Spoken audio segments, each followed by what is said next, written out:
Hello, intuitive friends. Hello, hello. Let me double check that you can all hear me. All righty. Testing 1, 2. Testing 1, 2. All right, awesome. Well, hello, intuitive friends. Welcome back. Some of you aren't here yet because you're probably getting the notifications now. But even though this is a live stream, I'm not actually doing readings. Usually I do readings for my subscriber only events. Today I'm going to be focusing on the couple readings, okay? So let's take a look here at what I'm going to be chatting about today. Good morning, Diana. Welcome, my dear. Today I'm doing the couples reading. Well, first and foremost, happy full moon, okay? There's a full moon today, April 12th. Again, this is all depending where you live, but here in New York, it's April 12th. And it's going to be in Libra. All right. So it's a lot about having to do with karma, things balancing off. Okay. So just keeping that there. All right. That being said, let's chit chat a little bit about what you're going to be watching here today. Thank you so much, Diana, for your beautiful hello and good morning. Today, I'll be channeling messages for all signs. And this is going to be the couple reading. Okay. So I'm focusing on mid-April through mid-May. Couples mutual energy. Remember, Venus is going to be in Aries on April 30th. So that's going to be during Taurus season. And remember, Venus rules Taurus. Okay. So it's going to be important. I'm going to do the same reading for singles. So for those of you who are single, like myself, I'll be doing a singles reading also. Okay, so I'm just starting off today with the couple readings. All right. That being said, remember that sometimes messages may not resonate right away. Take time and take time for you to see its connection or its evolution in your own timeline. Please be mindful that this is for entertainment purposes only. Okay. Remember, reading should never replace professional licensed medical, financial, therapeutic, or legal advice or professional licensed medical, financial, therapeutic help. My readings are for entertainment purposes only. Okay. And should not be replacements for getting licensed professional medical. Okay. Thank you, Diana. Thank you so much, my dear. Yeah, so it's not replacements for getting professional medical, financial, therapeutic, legal advice. Okay, this is not a personal readings live today. I will be doing all the signs, and if you want minute by minute, or you want to know what's going on when I'm going to do a live, just follow me on Instagram. Okay. By the way, I just did my blue check verification. I verified my account, so that is me. That is my account. And that's my only account. Okay. That being said, you could always take a look there because I usually, for the most part, 99.9% of the time, always post there before I go live. And then, of course, then that goes on Facebook and all that. All right. That being said, let's jump with Aries. So let me write this down here. For those of you that are watching now or later, I will be having the timestamps later on. Okay. So I need to see my phone only because I know some people will jump on and ask if this is a reading for everyone. All right. So Aries. Hi, Aries, and welcome back. Today I'll be doing a couples reading, mutual energy between you and your partner, twin flame, soulmate, however you may title your connection. If you want to know more about me and my credentials, just look down below in the description box, or look, actually, no, in the description box, because that's where all that's going to be. Hopefully I don't have too many things that are on my Wi-Fi right now that are pulling my, okay, yeah, I could see myself there. Okay, perfect. Sorry about that. All right, Aries. So first and foremost, Aries, Venus is going to be in Aries starting April 30th, okay? So we're going to see how this may impact your connection, because that's going to be happening during Taurus season. So this Venus in Aries will be focusing a lot about passion, action, desires, okay? Let's take a look here at what is going to be here, the potential mutual energy between you and your partner here during mid-April through mid-May. And we have here, interesting, because that one wanted to jump out, but we'll see what that's about. We have the King of Cups, beautiful, with the 9 of Wands, okay? King of Cups energy here, this mutual energy, you and your partner may be potentially embracing this energy of I was going to say mutual maturity, but emotional maturity, okay? Knowing your emotional selves, having leveled emotion, okay? I'm getting here like romantic type of energy. I'm also getting here, this kind of lovey-dovey type of energy, but like being very calm, cool, and collected, all right?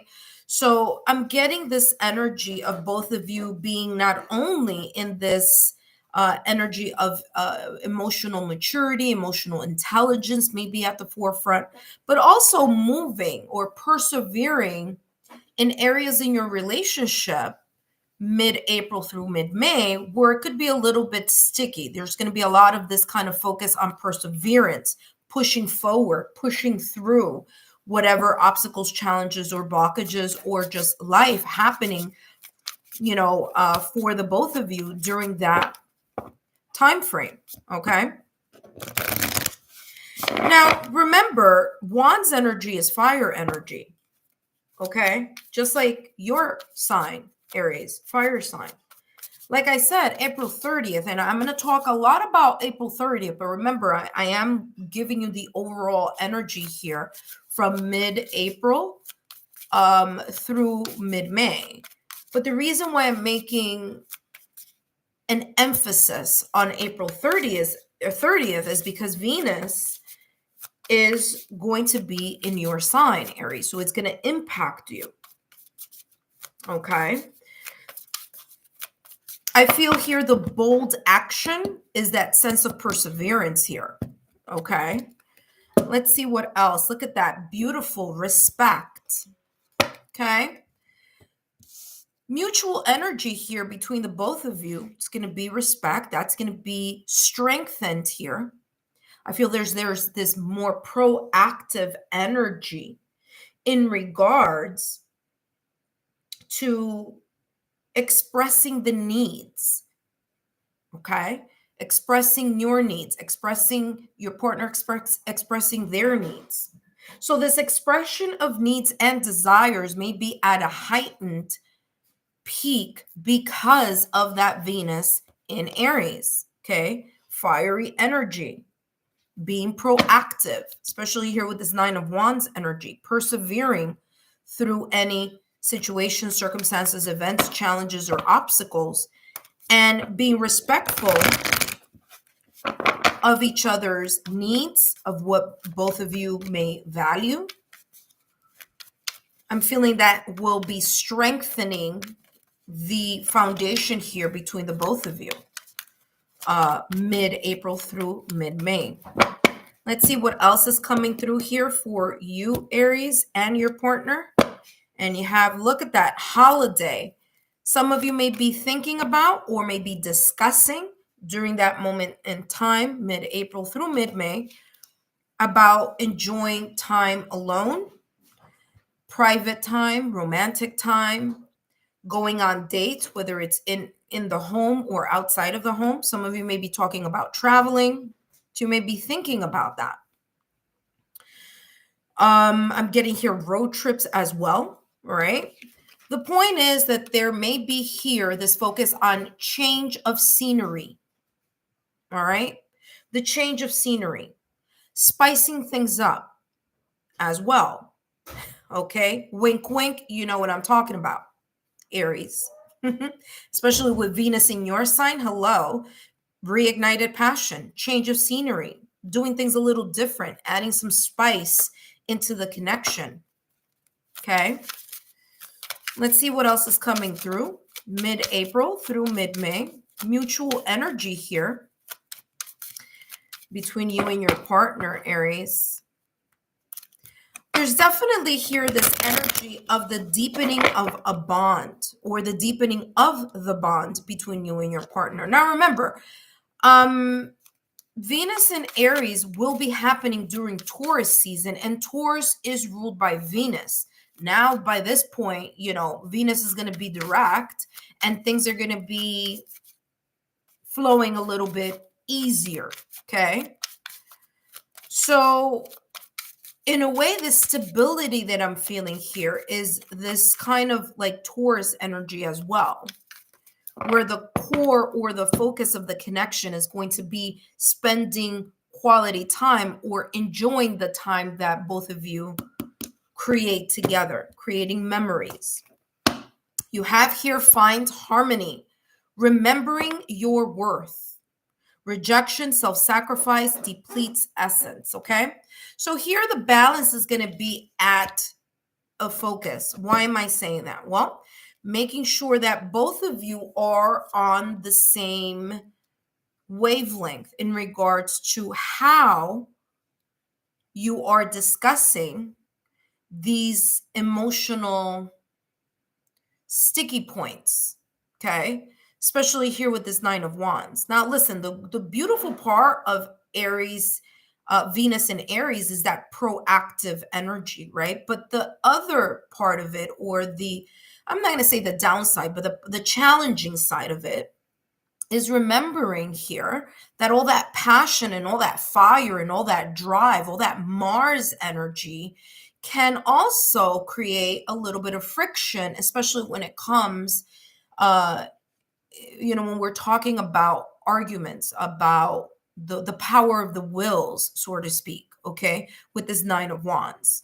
So like I said at the top of the reading, the Nine of Wands is giving me this energy of like whatever may pop up during mid-April through mid-May, it's going to be kind of like you're going to power through with a sense of perseverance with this Nine of Wands energy, okay? Let's find out here what is, ooh, okay. I was going to say, let's find out the advice, but apparently all these cards came out. I'm not taking all of them, but I'm definitely taking the one that definitely was looking at me for sure. Okay, so it says here redirection. Okay, so what is the mutual advice here in your connection, Aries? You have redirection. You are being called to skillfully direct others' attention, not to manipulate, but to achieve goals in reality. With precise words and logic, focus attention towards positions that benefit the both of you. Okay, look at that. Like I said, proactive energy, especially here with this Nine of Wands, pushing things forward, not pushing, but, you know, having the desire to want to move things along and persevere in whatever challenges may be either felt, experienced, or seen during that mid-April through mid-May. Aries, I hope these messages have been insightful for you and your partner. Don't forget to give me a thumbs up, like, share, and subscribe. Turn on your notification bell so when I do live readings, you are the first to know. And you don't miss out on the new content that is being uploaded on the channel. That being said, thank you so much, Aries, and I'll see you soon. Up next, we have Leo. Leo is up next.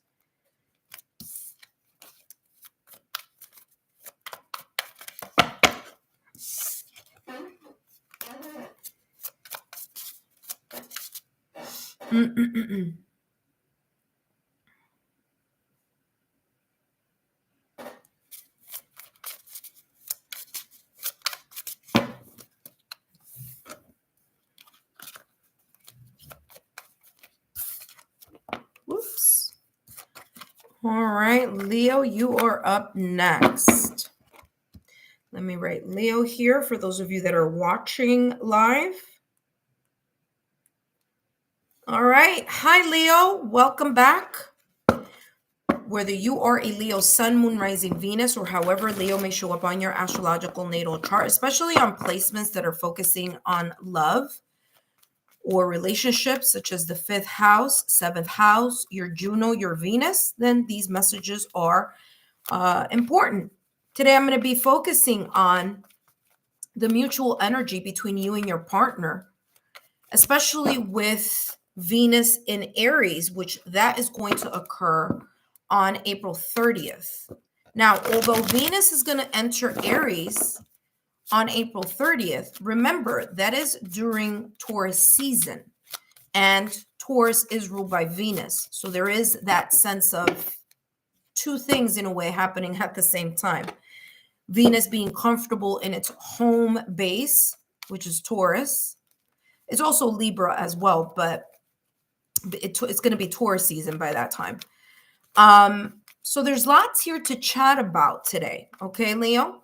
Let's take a look at the mutual energy between you and your significant other, twin flame soulmate. And I'm also going to have an advice for you at the end. So stay to the end of the reading so you can get the mutual advice. So the mutual energy here between Leo and their significant other. Wow, the 9 of Cups with the 7 of Cups. Wow. All right, I'm getting here the mutual energy for the both of you. Lots of options that may be coming up. Interesting. I want to go this direction, but I'm being pulled in the opposite. I'm being pulled from right to left rather than left to right. Okay. So what I'm getting here with this 7 of Cups is that there may be here some options that may be coming up between mid-April through mid-May. Those options that both of you may have in regards to your connection with the 9 of Cups is something that both of you have been wishing, hoping, and desiring. Okay. Cups energy is all about that emotive energy. So there's a lot here having to do with deep desires, deep yearning, a sense of really wanting something and seeing it either happen during that mid-April through mid-May, or for others of you, happening a little later, but it's in the mix. Some of you may be celebrating here also. Okay. With Venus in Aries, Aries is a fire sign. It's all about proactivity, action-based love. All right. It's about the reignited passion that may be felt here within the connection. Be more proactive about sharing the deep desires and needs. All right. So let's see how that may continue to unfold here for the both of you. All right, we have here, wow, respect. Guess who also had this? Aries, okay? Deep bonding here, mutual respect is going to be at the forefront. It's like taking into account what both of your needs or desires are individually, as well as what needs and desires are collectively as a couple. Okay. There's a sense of the individuality of both of you, but also respecting and trusting each other with whatever else you want to kind of focus and hope for here.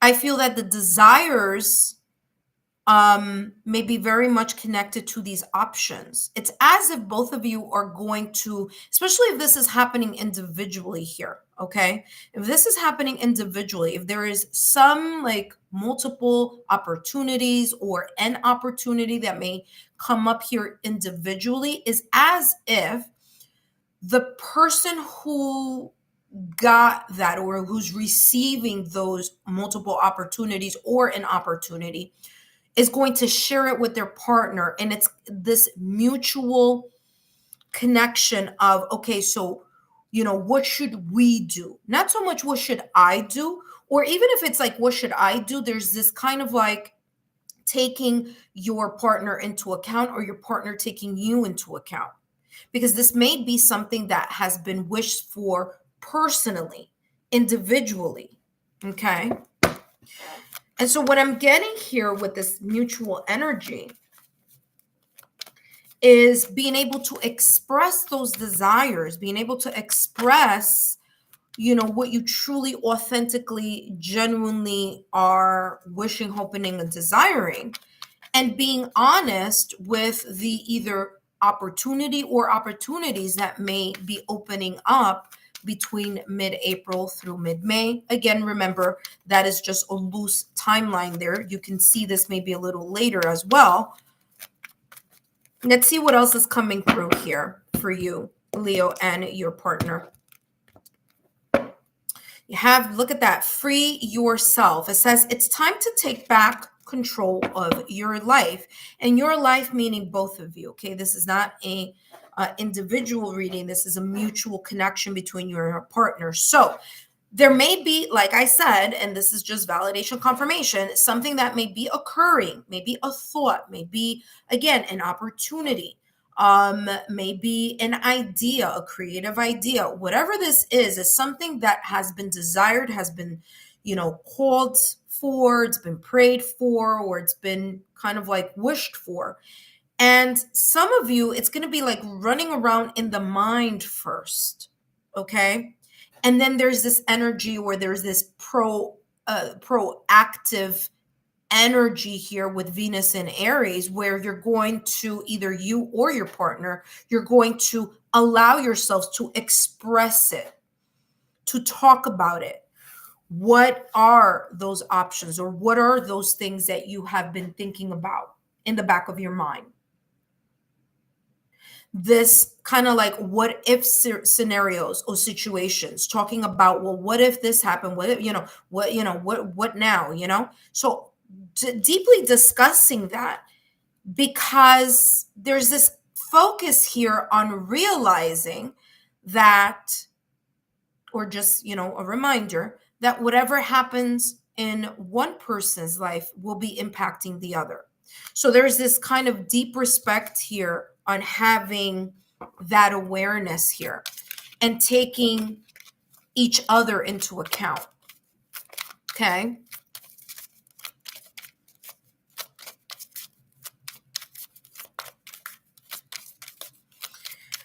Now, I'm also getting here, especially because of Venus in Aries. By the way, Venus was in Pisces, so that's a whole different energy. That's a more water energy. Now with Venus being in Aries on April 30th, it's going to be more dramatic. Okay. So I feel here that there's this kind of like not wanting to rush into a decision, or not wanting to rush into not locking yourselves into something until you speak with your partner, is the energy that I'm getting here. Let's see what else is coming through here for the both of you. Mutual energy. Look at that. Release. Carnival night. Make friends. Heal. Transform. Yeah. There may be something. I mean, look at this. This is gorgeous. It's as for some of you, you may be getting some type of wish fulfillment may be coming through. Something that you've been wishing, hoping, desiring. It may be individual, but it's going to impact both of you, and it's going to be a beautiful transformative type of energy. Okay, so there's this kind of energy here of celebrating, of connecting with your partner, celebrating.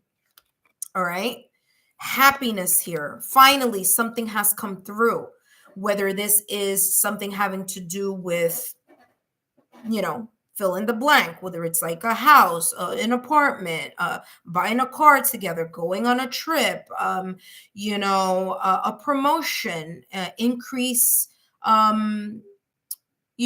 finances or something, maybe good news in the connection, maybe, having children or in addition to the family, however this may be. But it's coming across as something that is a bit of a transformative type of wish fulfillment. Like I said, it's going to impact both of you here. Let's find out what advice is coming through here for you, Leo, and your significant other, your twin flame, soulmate, spouse, however you may title your connection.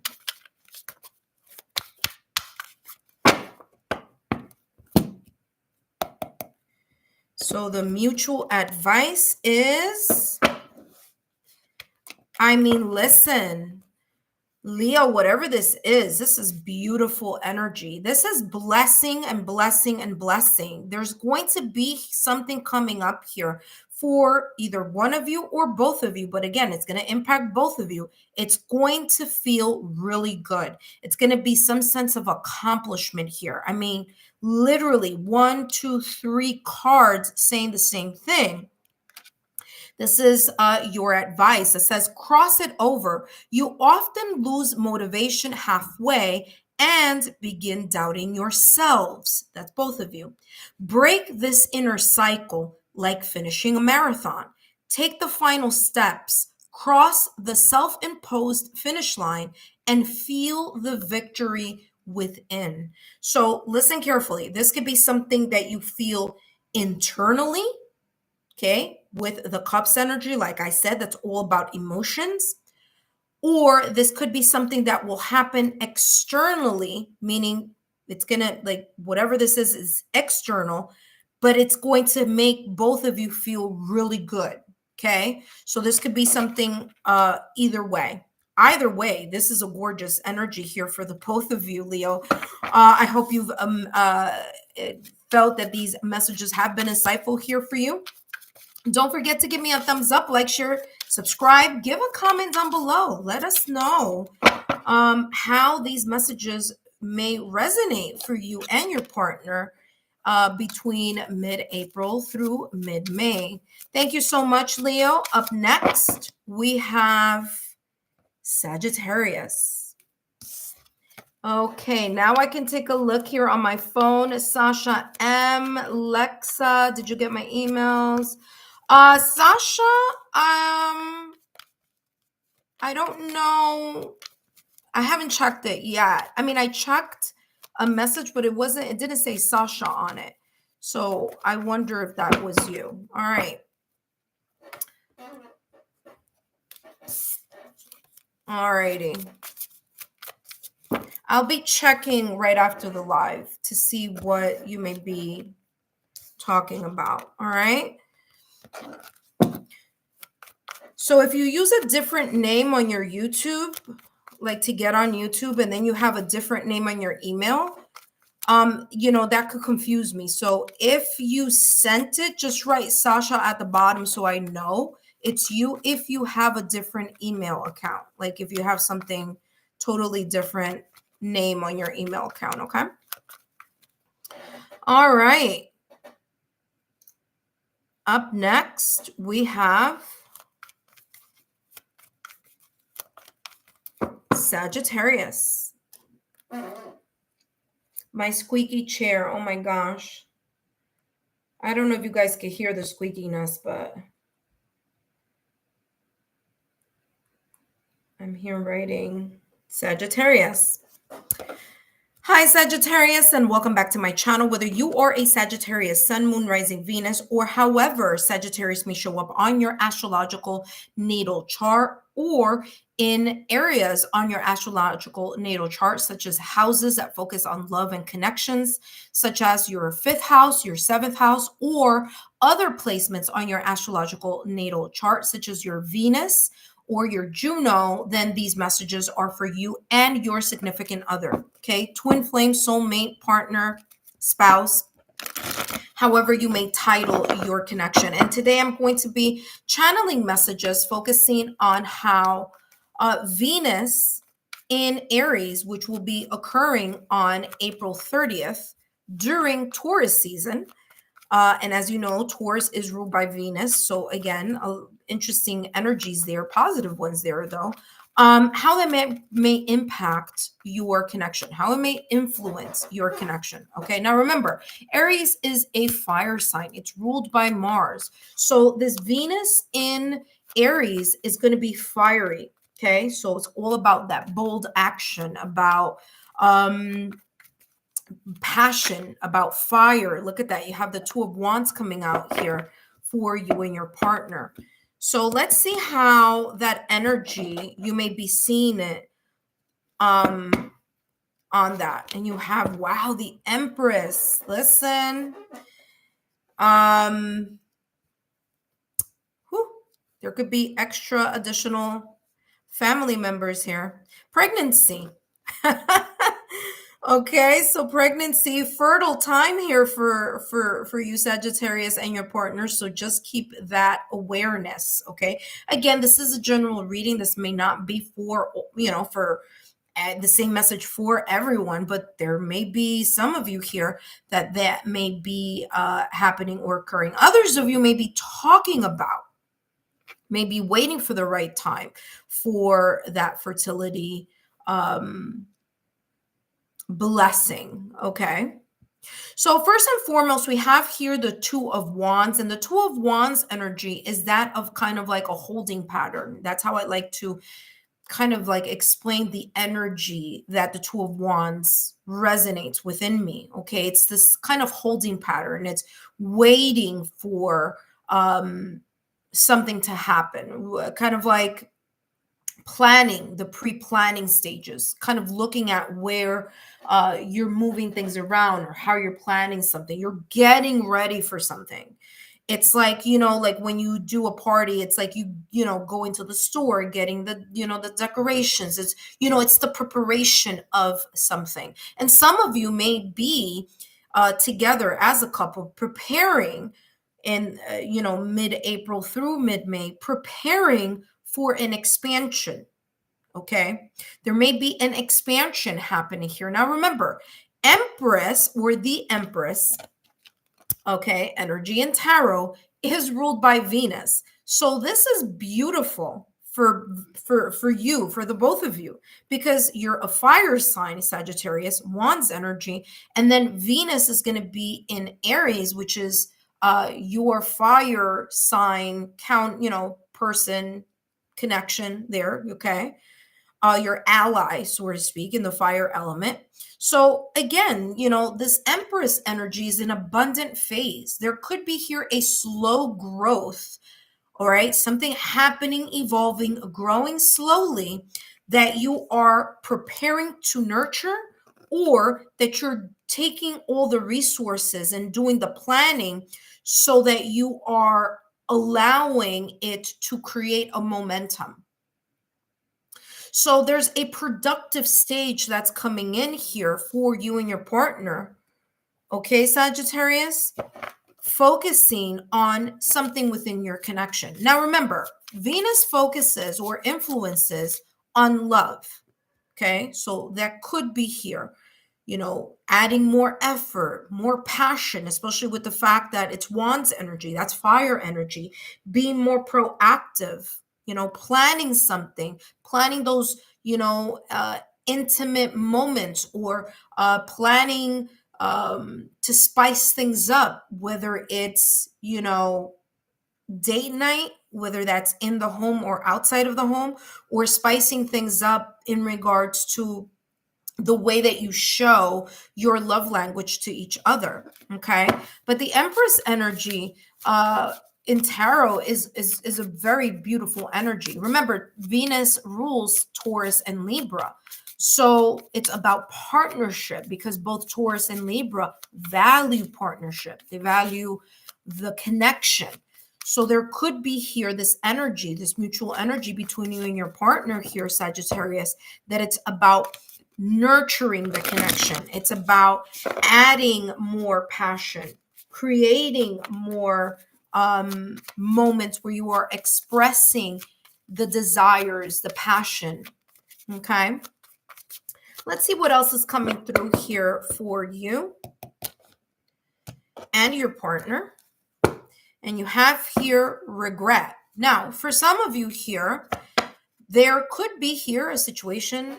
Oh, by the way, heartbreak is right under. So let me take that out here for you.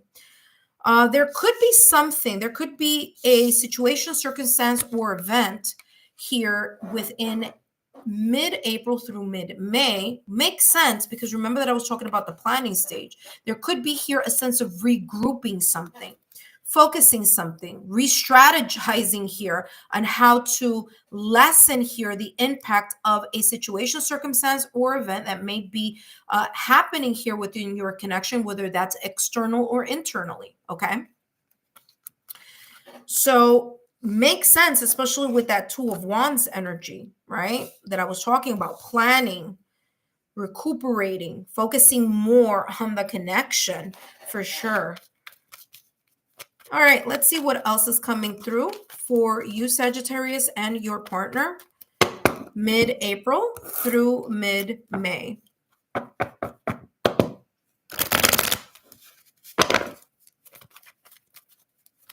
For some of you, whatever this may be, and again, it's not for all of you, this is a general reading, but for some of you, there may be something that could be popping up.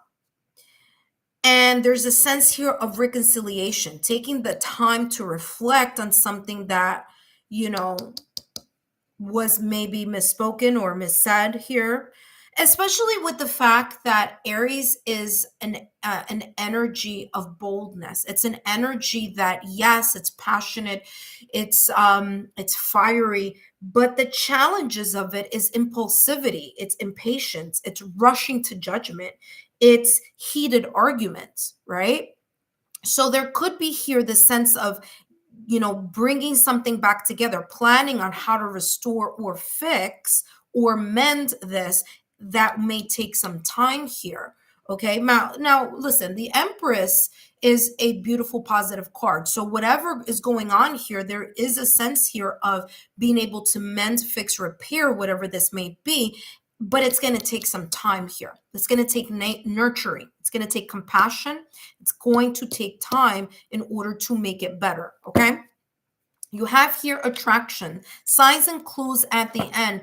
Pay attention to sign, symbol, synchronicities. There may be here also attraction, taking the time out to smell the roses with your partner, or for you to reflect on what needs to be done, said, or mended, fixed, or repaired here in this connection, if anything were to be, you know, popping up here.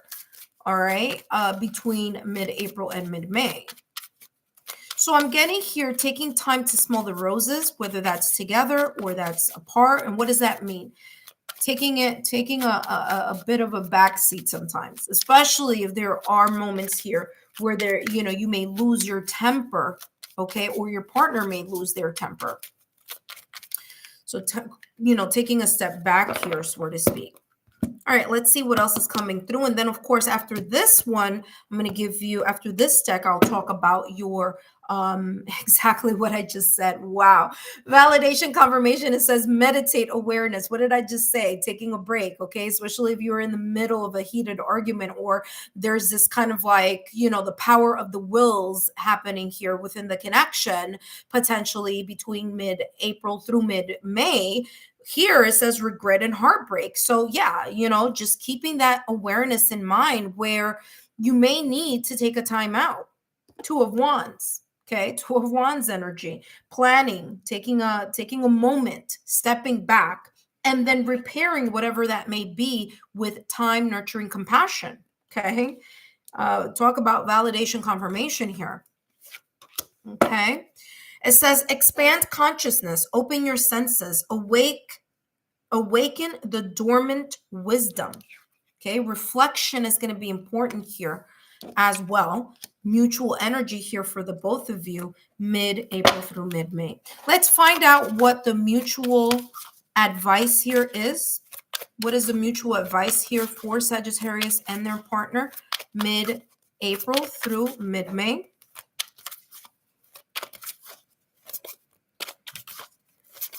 Yeah, so basically here, just be aware of the challenges all this fire is bringing into this Venus energy. Venus is bringing the fire, you know, vice versa, okay? Because Venus in Aries is that fiery passion. Again, in its positive light, its passion, its drive, its motivation, its desire. On its challenging and its impatience, impulsivity, rushing to judgment, losing your temper. Okay, so just keep that awareness, especially because Sagittarius, you are also a fire sign. So there you go. Listen, look at that. Mutual energy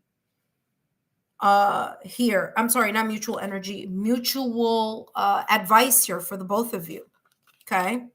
Mutual advice says, listen carefully. It says, listen, your heart is speaking to the both of you, directing both of you to accomplish something or voice your thoughts. It's time to listen to the wisdom and respond to your inner call with action.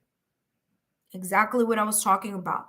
That fire energy of Aries in Venus, proactive energy, with the calm, cool, collected energy of being more in awareness, of being able to realize when something is getting out of control, an argument, a disagreement, okay?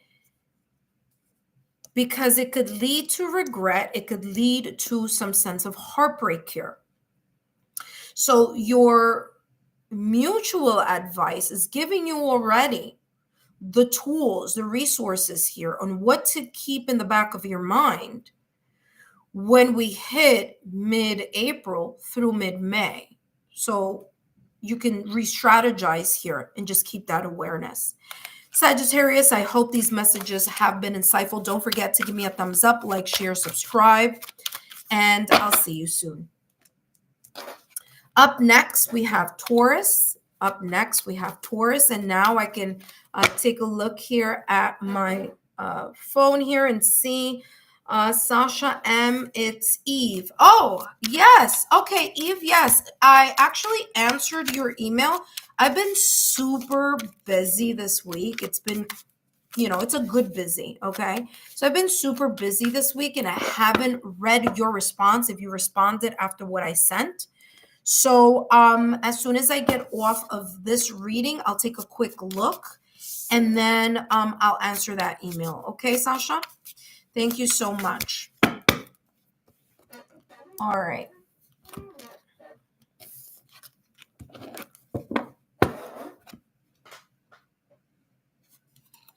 All right, let me take a little bit of a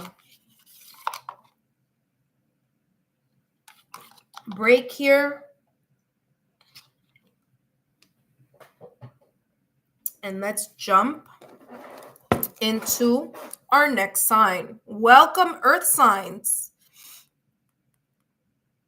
Ooh, I just bumped into that.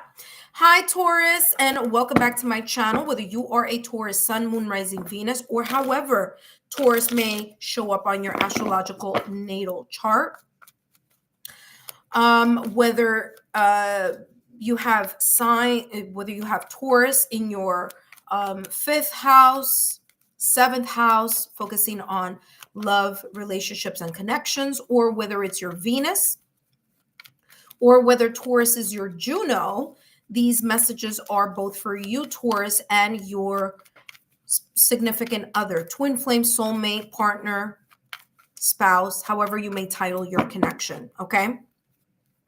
Today I'll be doing a live here, focusing on what you need to know, the mutual energy between you and your partner, mid-April through mid-May, focusing on the fact that April 30th, Venus is going to be out of Pisces and it's going to go into Aries, okay? While in your Taurus season, okay? So Taurus, you know that you are ruled by Venus. So this is going to impact you strong, it's going to impact you a lot stronger, okay? Because it's happening during your season, all right? Aries, or Venus in Aries, is all about that fire, that passion, that proactive type of energy. And of course, it comes in with challenges as well, because if we're looking at the fieriness of Aries, it's also kind of here giving you a heads up on just being aware that that could also rise a sense of impulsivity, okay? Or stubbornness as well. Okay, Taurus, listen, I'm a Taurus too, so no shade, okay? There could be here a little bit of that energy also popping up, all right? So let's see what is coming through for you and your partner here, Taurus. And you have here Six of Pentacles with the Magician, all right? Six of Pentacles is reciprocal energy. What you are both giving to each other will be showing up, whether you see it with your physical eyes or whether it's the sense of energetically gaining what I call brownie points, okay? So you do something out of the kindness of your heart, you're giving to your partner in some way, shape, or form. That beautiful energy is going to be returned in your favor, okay? I'm also getting here the sharing of resources. So during this mid-April through mid-May, there may be this kind of giving and receiving of, resources, okay? Sharing valuable information with each other, sharing valuable patience, advice, suggestions, love languages here, okay? An equal exchange. And what I mean equal exchange, okay, let me say this. Sometimes it's not always at that particular moment in time. Like I said, it's like you're depositing something in this love bank, and eventually you're going to receive something from that love bank. Okay, so I'm getting this, again, this reciprocal back and forth between you and your partner. For some of you, it may be resources. For something, it's something that both of you value, something that maybe you value, Taurus.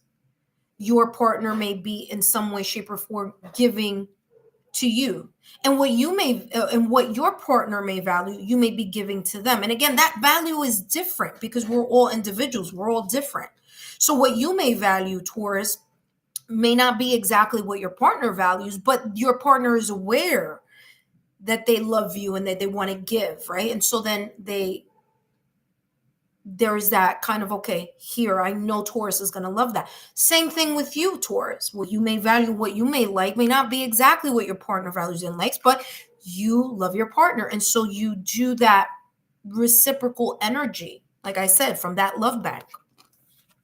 The Magician in tarot is ruled by Mercury, okay? So there could be this ebb and flow, this giving and receiving, I should say, this giving and receiving of speaking clearly or thinking clearly about the resources that you have and how to show each other the value that you have for each other within your connection. I'm also getting here for the both of you, Taurus, and your partner, you may be thinking about re-strategizing on how to put either finances, tangible finances, or some type of effort or work in something that you both value. And the Magician energy in tarot is saying you guys together, both of you, focusing on how you're going to, in a way, allocate those finances or that effort into something. Okay. Because the Magician in tarot, like I said, it's about action. It's also about resources. It's about clear, thoughtful communication because of that Mercury. Okay. So your mind is clear and the communication is clear, but it's about having the sense of, well, where are we putting either our money or our resources or our skills in something that's going to be beneficial to the both of us? Okay. All right. So let's take a look. Remember, Taurus, I said that Aries is about action. So there's this energy here between you and your partner that both of you want to put action into something, okay? Or you're going to see the action, the results of something that you've been putting action in. And it's going to become real. It's going to be a step closer for this reality to take effect or to be seen or experienced during mid-April through mid-May. Okay, look at that. Influence, sway. Remember that I just talked about communication. This is exactly what this is saying to me. There's going to be this mutual kind of talking with each other, listening to each other, being able to kind of in a way coach each other, right? So listening to what your partner is saying, looking at the strong points, Pentacles energy, looking at the strength of what their, resource or idea may be about, and then you adding to how it could become stronger and more of that stable energy, and your partner doing the same thing, talking to you about something, your partner listening to your strong points and chiming in areas where there be more of a kind of strengthening, maybe an oversight that is happening here. Okay, Taurus? However this may resonate for the both of you, the Magician here is all about that communication, being able to clearly discuss what those desires are, what your sense of individuality is, how you see something, but also allowing your partner to add to whatever may be missing in either an idea, a plan, something that both of you are working on, whether that is tangible, whether that is intangible. So being able to listen and communicate, so there is a clarity of how you're going to make something happen here with the Magician card. Look at that. You have new love, okay? What I'm getting here with new love is new reignited passion. And of course, Taurus, it makes a whole lot of sense because Venus is your ruling planet. And so as Venus being your ruling planet, and the fact that Venus is in Aries and it's all about action, it's about passion, it's about reignited passion here. It's about desire. It's about a new sense of vivacious energy and sensuality between you and your partner. You and your partner may be feeling the sense of newness with each other, even if you've been together for quite some time. It's like a spark may be felt here. Okay? More passion, more sensuality. All right, let's take a look here at what else is coming through here for you, Taurus, and your partner. Mutual energy between the both of you. And you have here shadow wholeness. Embrace your entirety, okay? Uniting shadows and light for wholeness. Makes total and complete sense. It's going to be very important for you, Taurus, and your partner, for both of you, to understand this reciprocal energy may be exactly what I just said, validation, confirmation. And I said this earlier. I'll remind you of what I channeled earlier. Remember that I said you have your strong points, Taurus, and you may share that with your partner. And your partner may hear, may listen, may pay attention to what those strong points are in your ideas, in your plan, in your communication, in your way of thinking. And your partner may see the holes within that either discussion or planning, and your partner then will bring into that part that may not be at 100%, but you think it's at 100%, right, Taurus? But like we do, but your partner might chime in and give you an additional idea so that it could be more solid. Okay. Same thing, vice versa. Your partner may come again with a wonderful idea, a situation, circumstance, event, something that they're sharing, a clarity. And you may see, they come up with all their strong points. And then you, Taurus, you're able to see the points that may not be at 100%. And then you're putting in to that either discussion, plan, or focus, or project, or idea, or love, give and take type of energy. But it takes both of you to be in this awareness that both of you are individuals. Okay, even if you may consider yourselves twin flame soulmates, you're still two different people who may see things in a very different way, but are working together for the common good of your connection, so that you can communicate what that is and you can work together to put it into action and motion. All right, let's take a look here at the advice here, Taurus, for you and your partner. So it's basically saying here for the both of you to embrace the entirety, the whole aspect of your partner, and for your partner to embrace all of you. That is the pros and the cons, the glows and the grows, the highs and the lows, okay? And to have that awareness of working together, because that's what's going to get you into putting something into action or seeing the results of something in action, okay?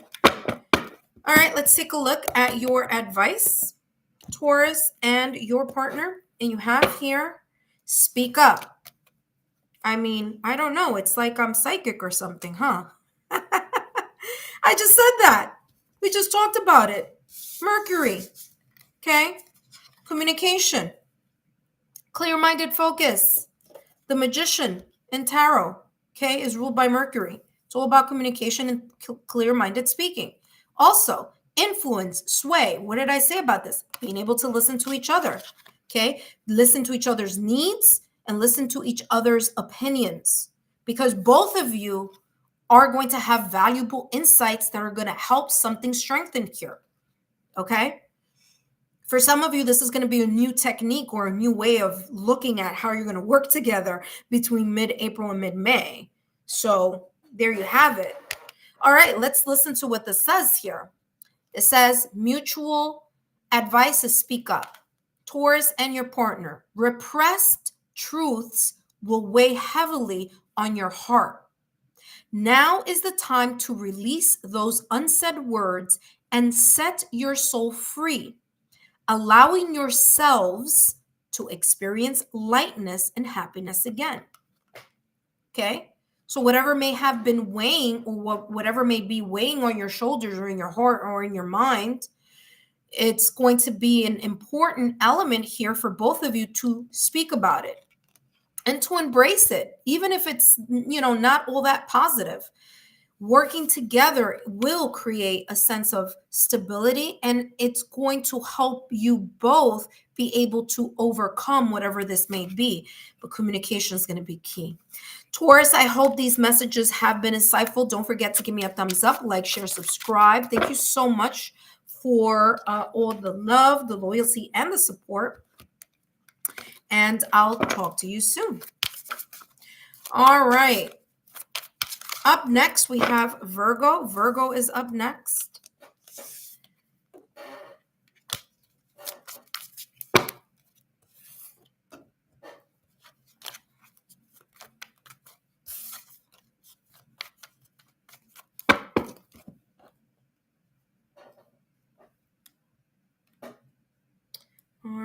let's do Virgo. Hi, Virgo, and welcome back to the channel. Whether you are a Virgo sun, moon, rising, Venus, or however Virgo may show up on your astrological natal chart, whether that's in houses that focus on love and connections or relationships, such as your 7th and your 5th house, or other placements such as your Venus or your Juno, then these messages are both for you, Virgo, and your significant other, twin flame, soulmate, partner, spouse, okay?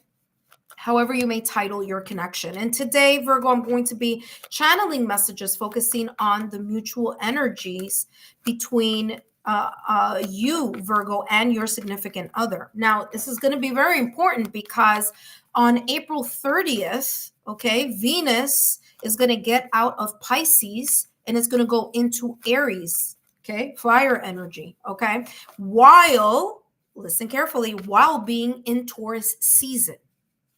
Okay, Virgo? So that is going to bring its own beautiful pros or glows, and it's also going to bring up some grows as well. And we're going to talk about both here in this reading. Okay, so if some of you are interested, if you are interested in my credentials, just take a look down below in the description box. All my information is there, as well as a whole bunch of other great phenomenal information there. You have the 7 of Pentacles, Virgo. 7 of Pentacles, waiting for something. Okay, 7 of Pentacles energy is giving me the sense of waiting for, or putting energy, or putting focus, putting the patience, determination, the effort in something that you need to see grow. But patience is going to be of importance here for you.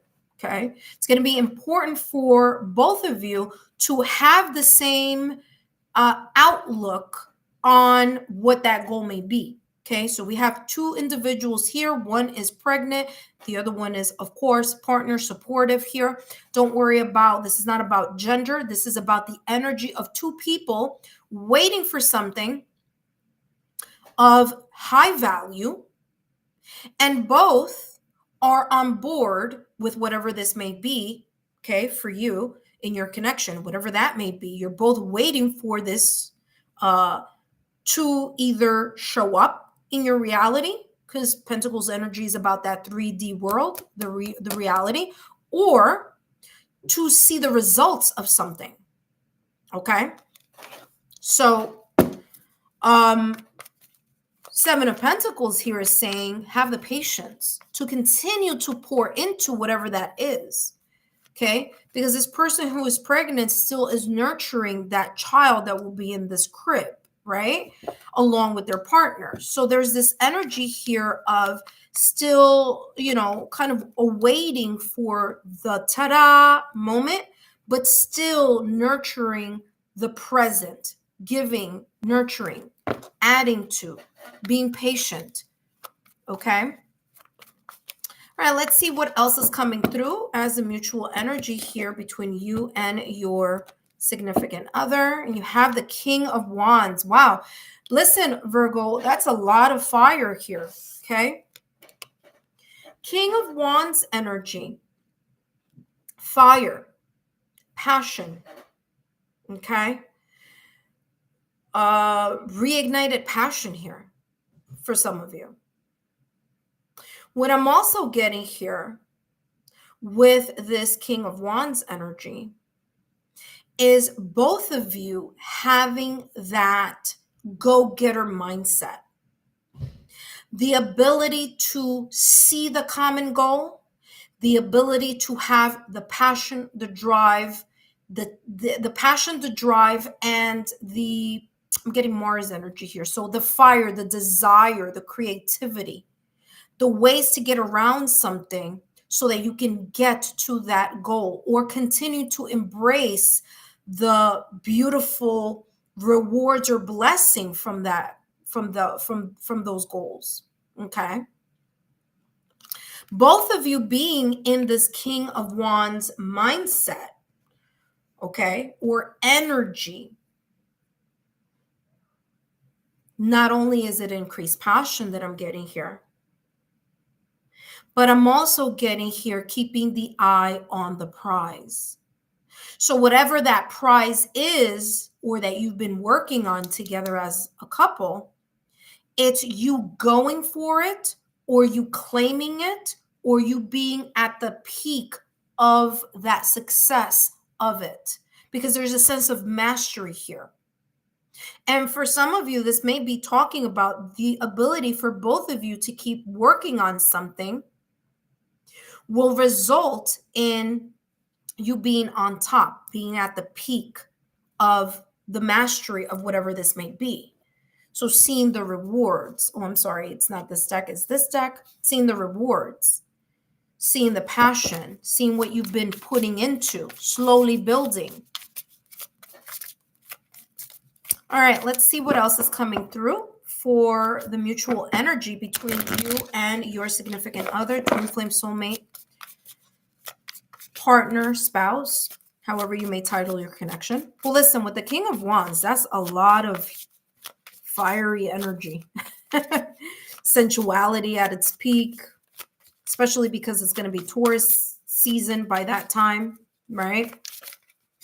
So again, a lot of passion, sensuality, movement. Also, I'm getting there with the King of Wands. Let's see what else is coming through. Look at that. Equal mutual support. Validation, confirmation. I talked about that support at the top of the reading here with the Seven of Pentacles energy. Two people working together for the common goal, or for whatever it is, or towards whatever is of great value. So this mutual energy of being reliable for each other, being dependable for each other, is the sense of you mastering the desire, the passion, the drive, and the action. And both of you together, it's like a power couple energy here. Okay, Virgo? Because if both of you have your eye on the prize, if both of you are putting in the effort, the patience, the determination, the consistency, along with the passion and the drive and the motivation, and both of you supporting each other, I mean, that's a beautiful combination there. Now, listen, no one says this is going to be easy, and no one is saying that there's no potential obstacles here. But as long as, look at that, what popped out of the deck all the way over here, it just flew out the deck.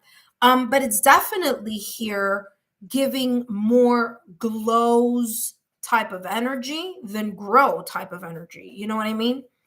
So what do you have here? What popped out of the deck? It says getting, by the way, there are two cards here. I don't know what the one in the back is, but let me show you what the one in the front is showing. It says getting to know each other. As you reveal your innermost selves to each other, your bond deepens. Another validation, confirmation. Okay, two people valuing something, both equally wanting to see the end effect, the culmination of something, but they're still waiting. There's a patience element. Okay, getting to know each other. The more that you reveal about each other, the more your bond deepens. Same thing I said here about the King of Wands energy. The more that passion deepens, the more that attraction deepens, the more fire, the more sensuality, the more bond happens. Wink, wink. Okay, intimacy as well. Okay, let's see what else is coming through here. Deception. Someone is wearing a false mask in this relationship. All right, hold on. Don't fall from your seat. Remember, deception could be someone not truly sharing how they truly feel about something, because they may feel that they are scared of being vulnerable. Remember, deepening the bond. Getting to know each other. Listen, even if you've been together for quite some time, this is still talking about either one of you kind of feeling a little bit hesitant about sharing something that is very much meaningful, okay? Or hesitating about sharing something because you don't want to rain on your partner's parade, okay? Or vice versa. Your partner may not want to say something because you're scared, well, you know, I don't want to be the bearer of bad news, okay? So this deception is just talking about someone may be feeling something, thinking something, and may not be truly opening themselves up because they are scared, either number one, concerned that it may lead into a heated argument, concerned that there's going to be a rush to judgment here in some way, shape, or form, or that there's going to potentially be here the sense of like not seeing the bigger picture of something. Because remember, Seven of Pentacles is patience, putting in the hard work, dedication, but being patient. So fire energy is not really as patient, right? In its challenging aspect of it. So Virgo, here we're kind of looking at both sides of something, okay? And being aware of the potential challenges here that may be coming in your direction mid-April through mid-May. All right. That being said, let's see what else is coming through. Okay. Communication just popped out of the deck. It says seek help. When facing, what did I say? I said this at the top of the reading. Especially when it was up to here, I said, listen, it all looks really great, but don't think that it doesn't always equal to like there's not going to be any challenges. Remember that I said that when I was looking at this? And sure enough, that's exactly what we're now leading towards, okay? It says communication help. When facing challenges, connect with your partner, have your partner connect with you, speak from the heart. Exactly what I just mentioned. And what I channeled. Okay, so one of you or both of you may be a little bit hesitant about really talking about something because there could be here a sense of maybe, you know, again, a concern that maybe, you know, the other person may not be on board. There may be a concern here of like one person wanting to delay something or wanting to wait on something while the other person wants to really just like they want it now, you know? And so those opposing energies may create a sense of like, well, how do I bring this up without having, you know, a full-blown argument, right? Without getting into a heated debate. So there you have it. All right, so let's take a look at the advice. Okay, Virgo. So what is the mutual advice here between you and your partner? Mid-April through mid-May. Now, remember, by that time, Venus is going to be out of retrograde. Venus is going to be out of Pisces at some point, okay? Especially April 30th is going to go into Aries, and that's all about fire, fire, fire, okay? Now, fire has its positive points, but it also has its challenges as well, which, again, is being shown here in your reading. Let's take a look at the advice here for you and your partner, Virgo.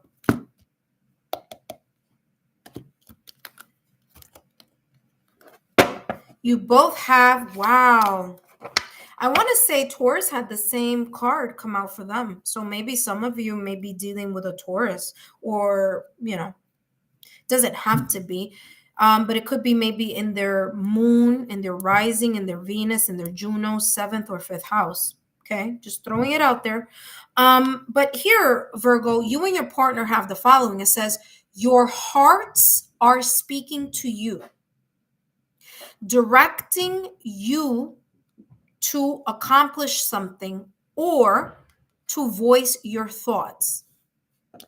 Exactly what I was talking about earlier here, okay? It's time to listen to wisdom and respond to your inner call with action, okay? King of Wands energy. Having the mastery of moving towards something with a sense of passion, creativity, all right? But also having the patience to wait for the right time too, okay? Or waiting for something with patience, knowing, having faith it's going to come, but again, being able to communicate whatever that may be here so that the bond not only deepens in the connection, but so that you are both understanding where you stand and how can you move forward together. Virgo, I hope these messages have been insightful. Don't forget to give me a thumbs up, like, share, subscribe. Leave me a comment down below. Let me know how these messages may resonate for you and your partner throughout mid-April through mid-May. All right. Thank you so much. And I'll see you soon. All right. Now we're going to head into Capricorn. For those of you that are watching, welcome. Thank you so much for watching. Today, I'm not doing a personal reading. I might come on later tonight and do something. Don't know what yet. Okay, today is a full moon, so there's a lot of intuitive openness here between, extra intuitive energies, okay, happening today. Now, by the way, the full moon today is in Libra. Okay, it's about balancing things out, also about divine justice, karma. If you are not following me on my Instagram, you should, because I do post a lot of things there. So take a look at my Instagram handle underneath my banner, and it should say there are 4 links. Click on that, and then you'll see my Instagram link there. Okay. Follow me on there. All right. Let me take a sip of my morning beverage.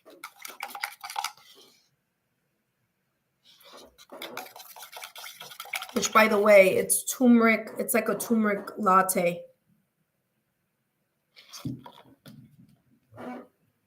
Turmeric, cinnamon, mushroom blends. Really, really good. All right, let's go to our next sign. And we have Capricorn coming up next.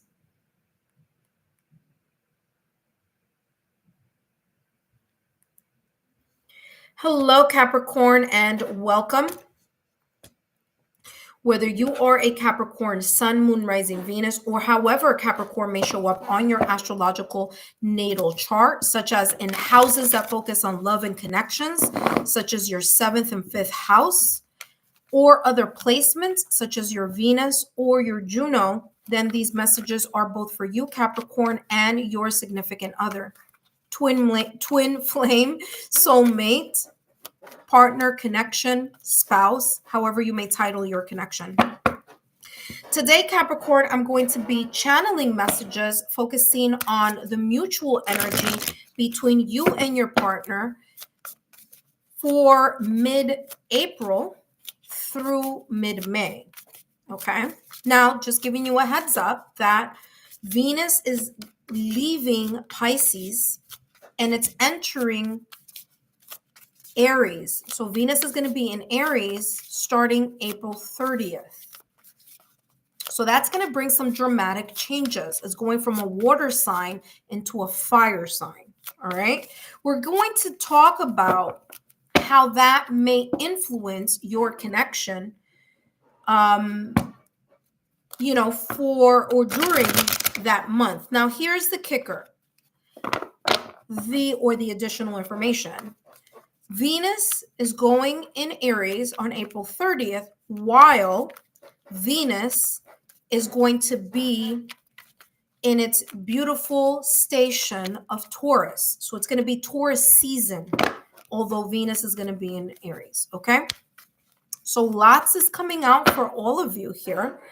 And take a look at your other placements. If you know your other placements, take a look at the other readings that I'm doing here for the other placements, because that may give you an additional insight.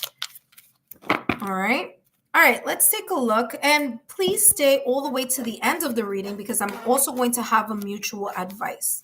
All right, Capricorn, let's take a look here. What's coming through for you and your partner. What is the mutual energy between Capricorn and their significant other, twin flame, soulmate, connection, partner, spouse, however you may title your connection? Let's take a look here. And we have the Hierophant. Wow. With the 7 of Wands. Wow. Beautiful. All right. The Hierophant is ruled by Taurus. Okay. So number 1, Capricorn, mid-April. I want to say around April 20th. It will be Taurus season all the way to May 20th or 21st or something around that time frame. Okay. That being said, this is talking about Venus also, because like I said, Venus rules Taurus. The Hierophant is about commitment.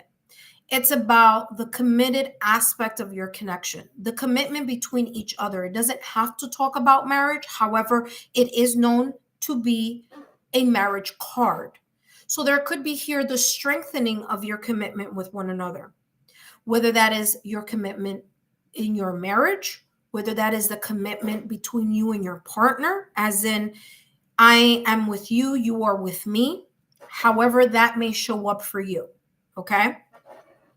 These are two people, meaning you, Capricorn, and your partner, both on the same page in regards to the commitment aspect, okay?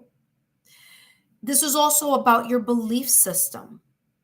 So there's going to be here this energy in, or I should say between mid-April through mid-May, where both of you may be exploring or talking about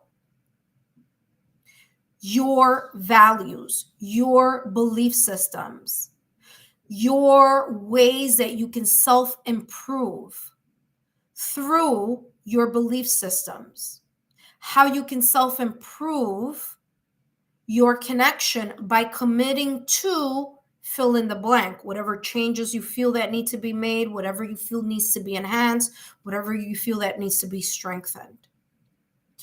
But because Venus is in Aries on April 30th, this is also talking about being proactive about it. So it's not just talking about it, it's just not knowing about it, it's doing something about it. Okay? Now, 7 of Wands is right after. Now, in this deck, it looks a little tricky, so I'm going to explain what's coming through. You or your partner, Capricorn, so it could be you individually, or you individually, or your partner individually, or both of you as a couple. When you are sharing, or when your partner is sharing, or may potentially share their ideas, their belief systems, their values, their thoughts, okay, their emotions, their desires, their own individuality, or you sharing your own authentic individuality, there may be here a feeling a bit overwhelmed. Okay. Why? Well, because Venus in Aries is a lot of fire. You may feel like a lot is coming in your direction. Now, this could be good. This could be the glow aspect of it, or it could be the grow aspect of it. I mean, the glow aspect of it is feeling the sense of like, okay, you know, I've got this under control. I know exactly what I need to do. I have a vantage point in the situation because I know how my partner and I are going to travel through whatever obstacle, situation, circumstance, or event that may be potentially coming up in mid-April through mid-May. However, the other aspect of it, the aspect that is a little bit more challenging, is just feeling like you're feeling a bit overwhelmed. You're feeling like a lot of things are coming in multiple directions.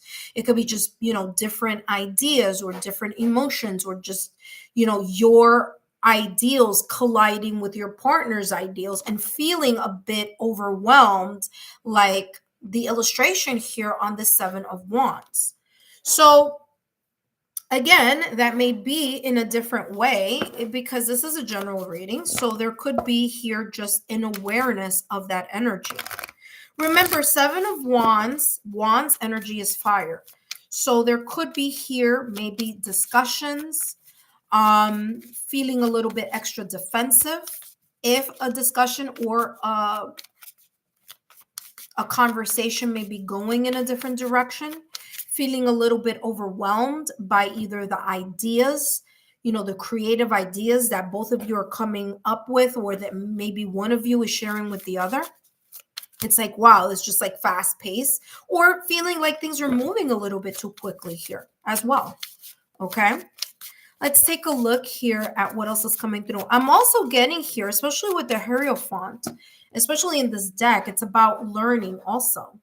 So I'm also getting here, both you, Capricorn, and your partner, learning how to manage the overwhelming fire energy that Venus is going to bring during that April 30th Venus in Aries type of energy. Okay. So there's a sense here of learning how to manage that energy and how to not feel so either overwhelmed, or how to embrace the energy that's coming in, whether it's your partner sharing something, whether it's you adding something to the mix, and finding a vantage point here for the both of you. Okay. That being said, let's see what else mutual energy is coming through here between you and your partner, mid-April through mid-May. I mean, listen, talk about validation, confirmation. Here we go. Commitment. I mentioned it at the top of the reading. And for some of you, you're going to one or two things. Okay. Some of you are married already. So this is strengthening of your commitment. Okay. Others of you have been together for quite some time. Maybe one of you in the connection wants marriage. The other person may be like, well, we're together. We've been together for a while. I really don't feel like having a legal paper is going to change anything. Whereas the other person may be, yeah, it does. Okay. So again, there could be a little bit of that opposing force or feeling here overwhelmed. For others of you who are not married, okay, again, there's this energy here of like one person may be wanting it, another person not wanting to do it in that same exact way. For those of you who are already married, this is just a strengthening of your connection and finding how to learn how to move or shimmy out of situations during this month, mid-April through mid-May, how you can strengthen the connection rather than pull it apart. Okay. What I'm also getting with commitment is that some of you, especially those of you who are just starting in a connection, starting in this partnership or in a connection, you may be going from just being friends into something a little bit more stable or more exclusive, I should say. Okay. So if exclusivity is at the forefront of your minds, especially if you've been you've been together for 2-3 months or something like that, this may be the time to kind of figure out, are we both on the same page in regards to our level of commitment or the exclusivity of the commitment in our connection. Okay. Let's see what else is coming through. Don't forget, Capricorn, to stay all the way to the end of your reading, because you also have a mutual advice for both of you. Okay. That being said, what do we have here? Worth waiting for. Remember that I said some of you are waiting for that ring or waiting for that I do. That's exactly what it's coming out here. So very important that both of you, especially if you've been together in a commitment with each other, that you feel like you want more, that this is a time that you're going to be needing to chat about that. And why is that? Well, because this Venus in in Aries. Okay. Because this Venus is it causes a little short circuit in my mind, because I'm like, it's going to be Taurus season, but it's going to be in Aries. So it throws me off a little bit. But this Venus in Aries on April 30th, remember, it's about people expressing their true desire. It's about, what do you value in love? And those conversations, if it pertains to your connection, it's going to come up. Either one of you or both of you are going to talk about the next step of your connection, especially if you are just starting or have been together for quite some time, but aren't where you would want to be exclusively, or the manner in which, okay, let me stop beating around the bush. I'm talking about marriage. Some people want it and some people don't. And so this is saying there's going to be a conversation around this. There's going to be an awareness about this. Because Venus in Aries is not only about action, but it's about expressing the desires. It's expressing your needs, your individuality. What is it that you truly want? Your desire. Okay, what are you really passionate about? If there's a person who's really passionate about getting married and someone who's not, then you need to reconsider how are we moving, or the manner, or learn a way to either compromise or figure out what may happen next within the connection. See, those are the conversations here that may be coming up, and that energy, that mutual energy within your connection. Okay, see how that goes? Now, Worth the Wait here says divine timing is at work or is at play in your love life. Okay, so some of you may come up with an agreement. You'll know exactly, or a compromise on how you may want to move that conversation and move into either a higher level of commitment or expressing how you truly feel about a higher level of commitment. Okay. All right, so let's see what else is coming through. And then after this deck, I'm going to be giving you the mutual advice, okay? You have here celestial message, quantum harmony, receiving sacred messages, experience inner peace. Listen carefully because it's coming up again.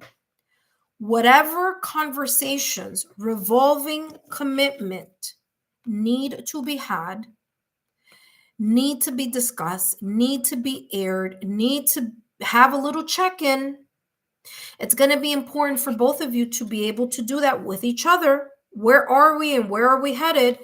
Because it's going to bring a sense of inner calm and inner peace within your connection.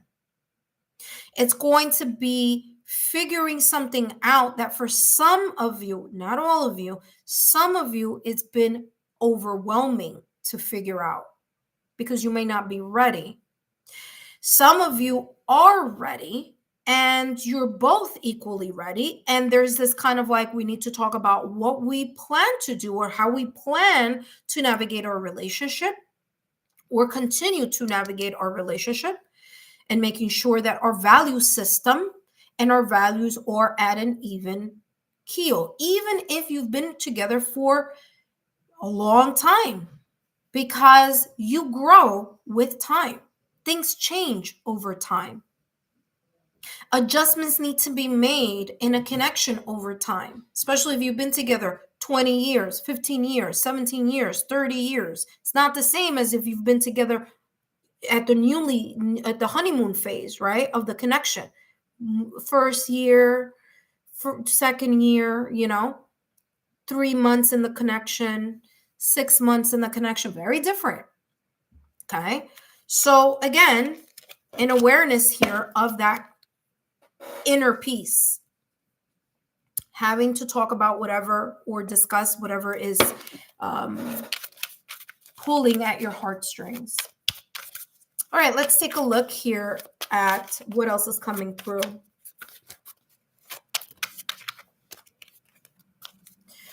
All right, Capricorn, advice, mutual advice here for both you and your partner. Mutual advice. Ooh, hold on a second. All right, when that happens, I just have to shuffle again.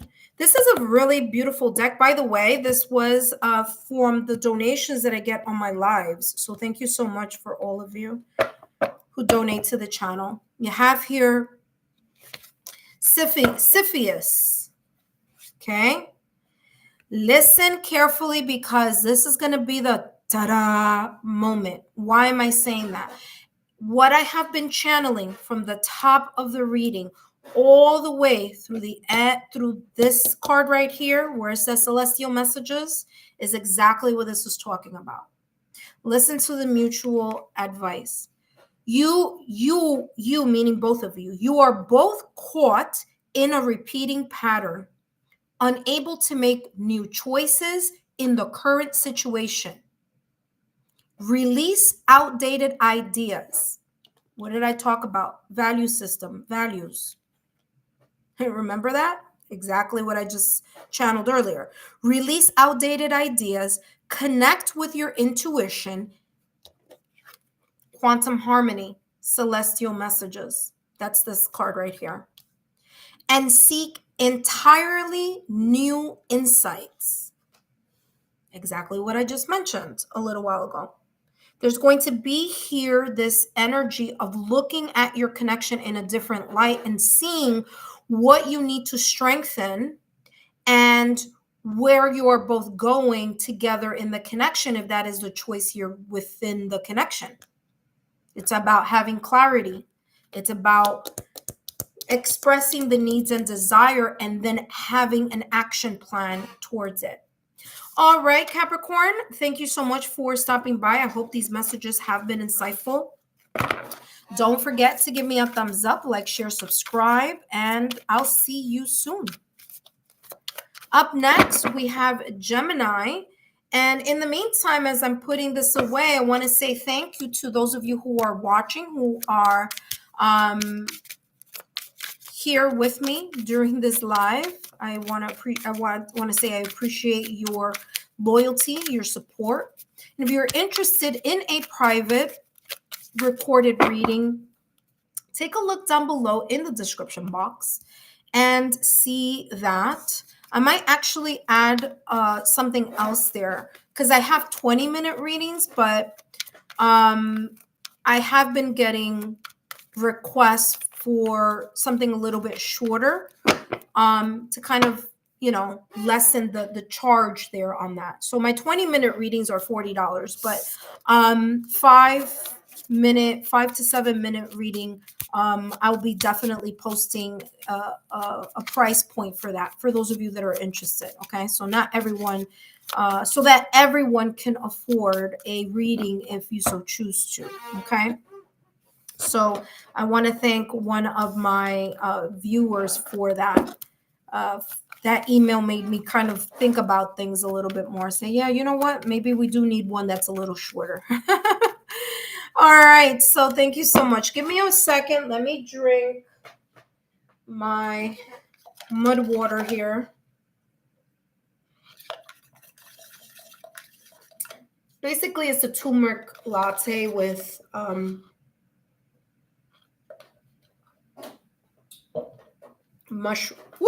mushroom. Oh, I just pulled. Hold on a second. Okay, here we go. I just pulled on this mic accidentally. All right. All right. Now we are focusing on Gemini. Hold on one second. All right. We have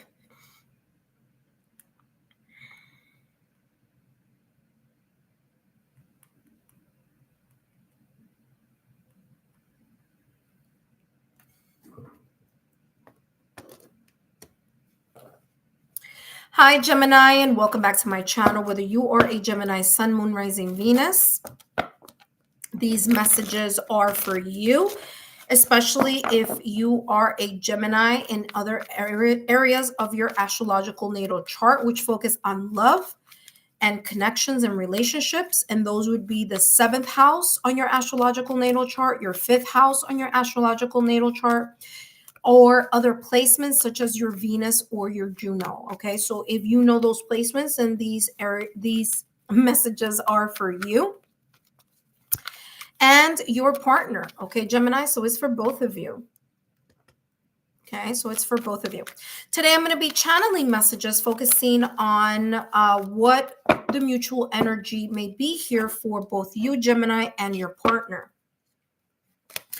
during mid-April through mid-May. By the time April 30th approaches, and the reason, and again, it's between mid-April through mid-May, but I'm going to be talking about why April 30th is significant, okay? And that's because Venus is going to be in Aries during Taurus season. So Taurus season begins April 20th, okay? All the way through May 20th. So during Taurus season on April 30th, Venus is going to be in Aries. And that's going to bring a dramatic change of energy because Venus was in Pisces. So that was that's a water sign. So now it's going to go into a fire sign. So it's going to be a complete dramatic shift. And what I'm going to do here is see how this shift in Venus being in Pisces and moving into April 30th, which is going to be in Aries, is going to impact your connection. Now, remember, by that time, Venus is going to be going direct, okay? It's going to have been going direct for quite some time. Remember, Venus has been in retrograde for a while. But by that time, it's going to go back into the swing of things, back to its normal rotation. So let's take a look. So what does it mean for Venus to be in Aries? It's gonna look more like fire energy in love. Okay, so there you go. You have the Queen of Swords here, Gemini. It's gonna look like fire energy in love. What does fire energy in love look like? Passion, reignited passion, desire, motivation, ambition, wanting to move things in a direction. Look at that. There's a lot here, but I'm definitely taking the Lovers here. Okay. Wow, you're showing up in your own reading here, Gemini. So very strong reading here for you. So Venus in Aries looks like fire. It looks like passion. It looks like reignited passion. It's, moving things into motion, putting things into motion. Okay, there could be here a slight impulsivity at times. So just be mindful of that influence as well. Okay, there could be this kind of like rush type of energy, like wanting to move things along. Okay, like it's like a spark. Okay, so it has its pros and it has its cons, right? We'll talk about that in a minute, but let's take a look at what just popped out of the deck here for you. Okay. So Gemini, you have here the Queen of Swords for you and your partner. And, the Queen of Swords is this stoic energy sometimes, okay? It's known as the stoic energy. It's kind of like, in a way, putting the feelings aside, not showing emotion as much, okay? Why? Well, because Queen of Swords is about that logical, rational aspect of life. It's looking at the approach of life. It's the intelligence. It's moving with something or moving towards something with a sense of logical, rational, analytical energy. Okay. There's no sugarcoating here with the Queen of Swords. So it's kind of like you say it as you see it, which in a way it's good because there's a sense of clarity here, right, in the communication between you and your partner. However, it could create here a little bit of a tug of war because just sharing the energy without looking at the emotional aspect of how the other person may take the message could be, a very fine line here. Okay. But what I love about this reading is that it comes right after this Queen of Swords. You have the Lover's card in Tarot, which I'm going to talk about that. This is really good. Okay. Again, it's talking about communication. So Swords energy is about clear-minded focus.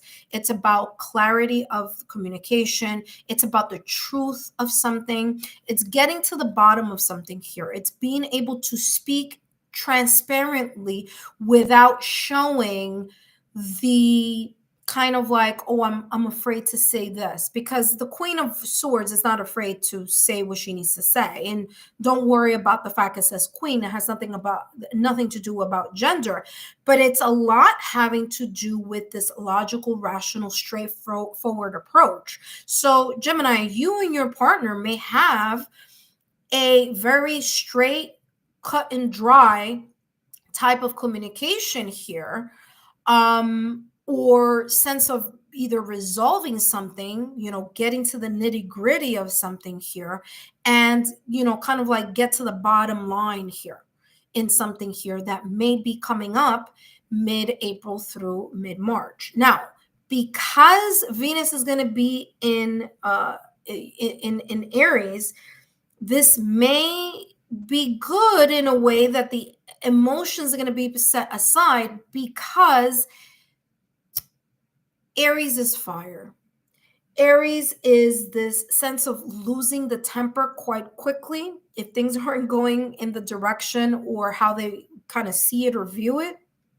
And no shade to Aries, no shade at all. This is just fire energy in general. This is fire, and Aries, Leo, Sagittarius are fire signs. So taking away the emotional aspect of it comes across more like, listen, it's and what are we going to do with how we're going to manage whatever that is. You see what I'm saying? So that's that Queen of Swords energy. There's a sense of intelligence here, strategizing, being logical, being strategic, figuring out how both of you are going to move your connection or move through a conversation or a situation, circumstance, or event that may happen or may come up potentially between mid-April through mid-March, about how something is going to show up and how you're going to have that communication about what is showing up. There may be some decisions here that need to be made, because although the Lovers is about that soul to soul type of connection, it is also about making choices. Okay, so it's about making choices. Are we here or are we there? Is it this or is it that? Taking a look at this and this. You know what I'm saying? So it's that kind of really clear type of mindset, a clear, transparent discussion with intelligence, with strategic focus on how that conversation may be moving towards. Okay. Now, again, like I said, Gemini, you're showing up on this in your own reading with your partner. So again, just take this and put it in the back of your mind throughout mid-April through mid-May, because this is something that may come up potentially here for you in some way, shape, or form, or a variation of it. Okay. Now, as I said, the Lovers in tarot is this beautiful energy. Okay, it's this, love and union, and that could be here, especially with the fact that Venus is going to be in Aries. This mutual attraction, this sense of magnetism with one another, the recognition of your soul and your partner's soul. So that soul to soul and that power of two type of energy here within your connection. Okay. So recognizing that, valuing that, even if two people are vastly different. Because remember, the love, especially I love the Lovers in this deck because it shows that, it showcases that. There are two people who are kindred spirits or kindred souls, but one person lives in the ocean and another person lives on land. And even though they may be drastically different, what unites both of them is the love that they share for each other. And again, that may be the common theme here for you, Gemini, in the month, or I should say mid-April through mid-May, okay? Let's see what else is coming through for the both of you. And you both have here, look at that spark, exactly what I was saying, validation, confirmation on that reignited passion. There's a spark here. You're going to feel the spark. You're going to, experience the spark. You're going to ignite the spark. You're going to discover it. There could be here a like mindset. So it's not just the sensuality, the passion, and the desire for one another. This could also be here the like-mindedness. You finally are able to get on the same page with something due to the fact that the Queen of Swords is the energy here of that rational, logical, intelligent approach on something that is connected here to your soul-to-soul connection. So beautiful messages here for you in regards to spark. Again, like I said, just validation, confirmation on that chemistry, that mutual attraction, but also being like-minded here as well. So agreeing on something, compromising on something, strategizing on how to overcome something here that, although both of you love each other dearly or are fond of each other dearly, okay, so you have that love to, that soul to soul connection deeply, you are able to still look at the fact that, hey, we may be different, or we may see something different, or say something differently, or value something differently, but we both share a like mindset, either on the goal or the how you're going to reach your goal.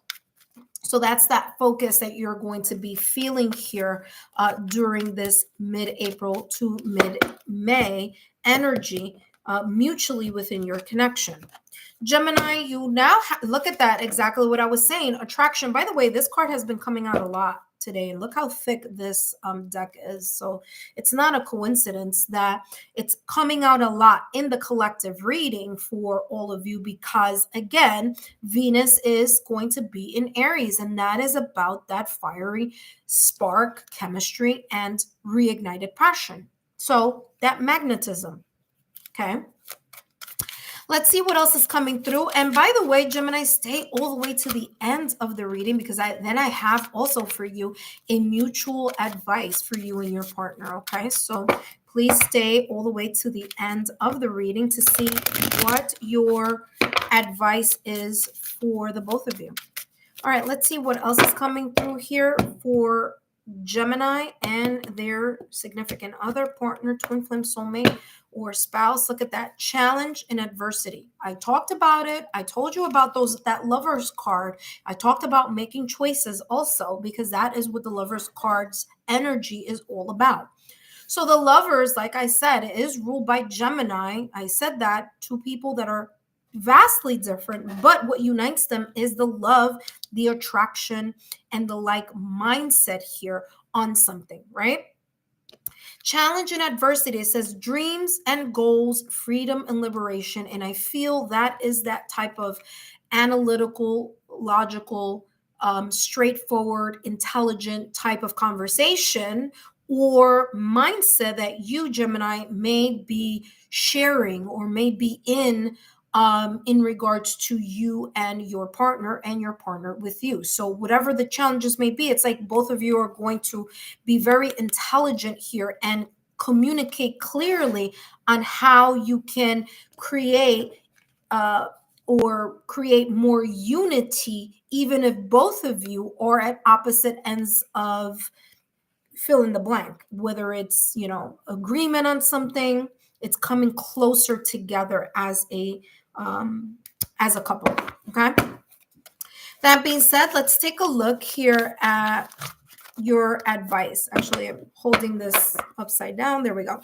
What is the advice here for Gemini and their significant partner,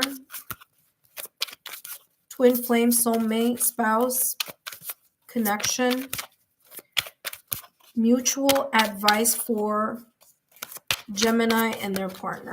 Let's see what's coming through here.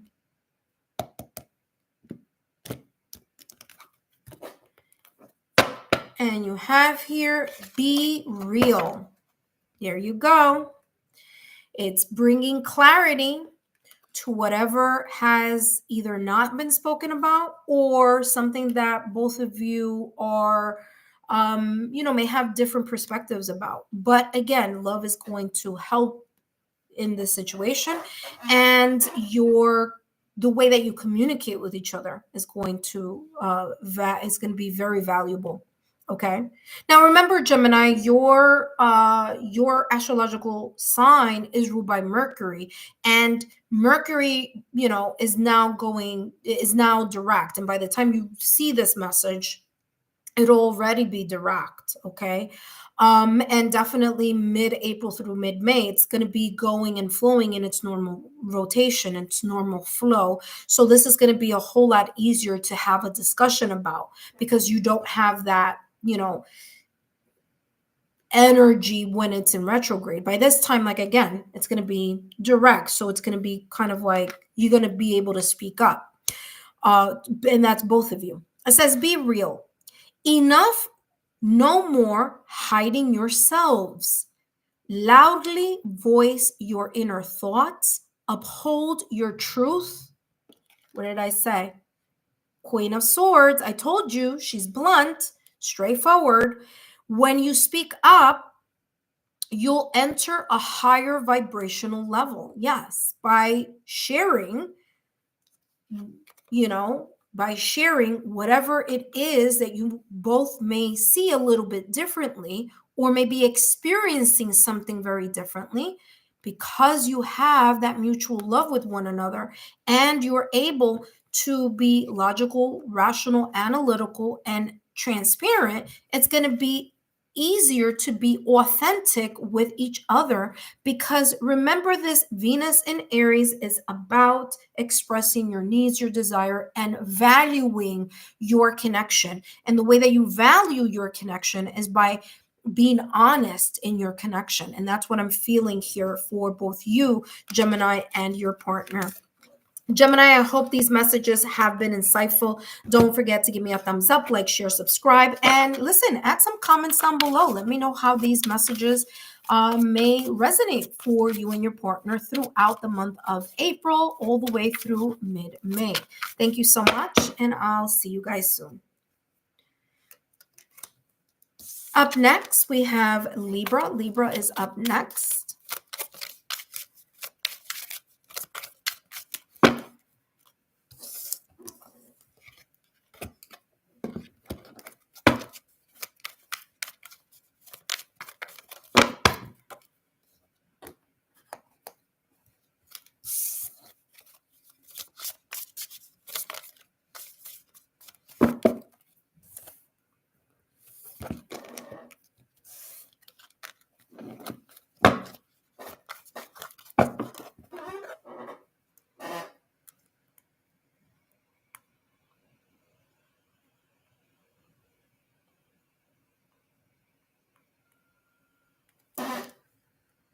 Hello, Libra, and welcome back to my channel. Whether you are a Libra Sun, Moon, Rising, Venus, or however Libra may show up on your astrological natal chart, and these messages are for you. And what card was that? Eight of Pentacles. Okay. However these messages may resonate for you. Remember, if you are a Libra Sun, Moon, Rising, Venus, there are other placements on your astrological natal chart that these messages are for you as well, especially if you have Libra in your 7th or 5th house, which talk about relationships and connections, or in your Venus. Okay, if you have Libra in your Venus, that's another combination to say, to take a look at this reading.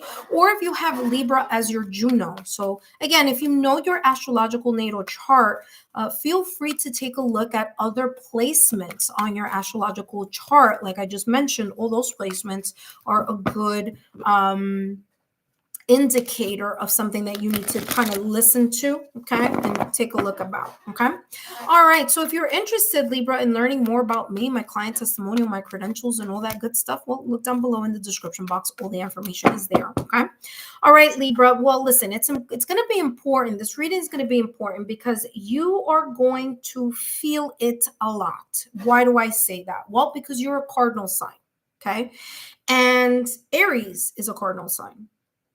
And because of that, Venus, Venus is going to be in Aries on April 30th. So it's going to impact the cardinal signs a little bit more, as well as Taurus, although Taurus is a fixed sign, but it's going to impact Taurus because the Venus in Aries is happening during Taurus season. Okay, so I just broke down all the, astrology 101 that you need to know and why it's important. Okay, so Venus in Aries is this energy of bold action. It's this energy of fire. It's passion. It's reignited passion for others of you, okay? It's making bold moves. It's all about making it happen. It's about expressing your opinions, looking at what you value in your connection and doing something about it. It's no longer just talking about it. It's like, I want to see action, because that's what Venus does when it's in Aries. It's a very dramatic, bold energy, very different than where Venus was, actually right now it's in Venus, it's in Pisces, but it's going to go into Aries on the 30th. So it's a dramatic difference here of an energy. Okay. So this energy that's coming in your direction during mid-April through mid-May may be impacted by that Venus in Aries. Okay. And especially because you, Libra, are a cardinal sign and may influence you in a way. Okay. Another reason why this influence is going to be much more on you is because, Libra, your ruler is Venus, just like Taurus. Okay, so Venus rules Taurus and it rules Libra. So again, here's the other element of it. Not only are you a cardinal sign, but you're also ruled by Venus, which is going to be in Aries on April 30th during Taurus season. All right. So let's see how all of this may impact your connection. All right. You have here the 4 of Pentacles with the 9 of Pentacles. A lot of earth energy here, Libra. Okay. Again, I just talked about that Venus, how Venus rules Taurus also. So there's a lot of earth energy here for you and your partner. And this is telling me that there's a lot of focus here that may be on stability. It may be on grounding something, stabilizing something, strengthening the foundation here of something that both of you, okay, may hold near and dear to your heart. 4 of Pentacles is something that is valued, that because this is a mutual energy reading, that both of you may value. Now, both of you may value different things, but it impacts both of you. Okay, so either you value the same things, or what you value, Libra, may not be what your partner may value, but because you are together, there's this kind of like, it's important for me too type of energy, and vice versa. Okay, so again, that 4 of Pentacles energy is this energy of holding something tightly or holding on to something of value, something that's very important to the both of you. Okay. 9 of Pentacles energy is both of you working on something and feeling satisfied about the results, or at least 90% of the result that you are seeing at the time of when it's happening. Because remember, 9 of Pentacles is a different energy than the 10 of Pentacles. 10 of Pentacles is the culmination. It's the ending. It's the ta-da. 9 of Pentacles is, I feel satisfied as I am accomplishing this goal, or as I am moving towards whatever it is that the ta-da moment will be for that 10 of Pentacles. So both you, Libra, and your partner may be working on something within mid-April all the way through mid-May here that both of you value.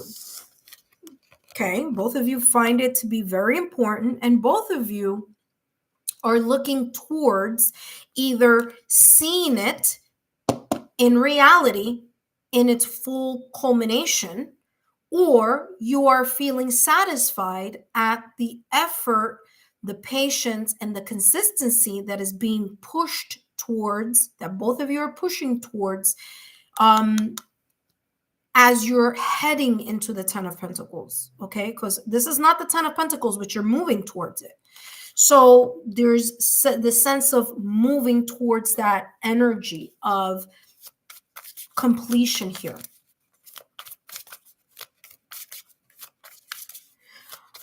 What I'm also getting here, Libra, is especially because Venus is in Aries on April 30th, there's going to be this shift happening for you. And of course, you know, like I said, Venus is your ruling planet. There's going to be this shift that I feel, and I said this to Taurus as well. And the shift is about, like, you're no longer going to sit and wait for someone to do something, or your partner to say something, or to suggest something, or to lead.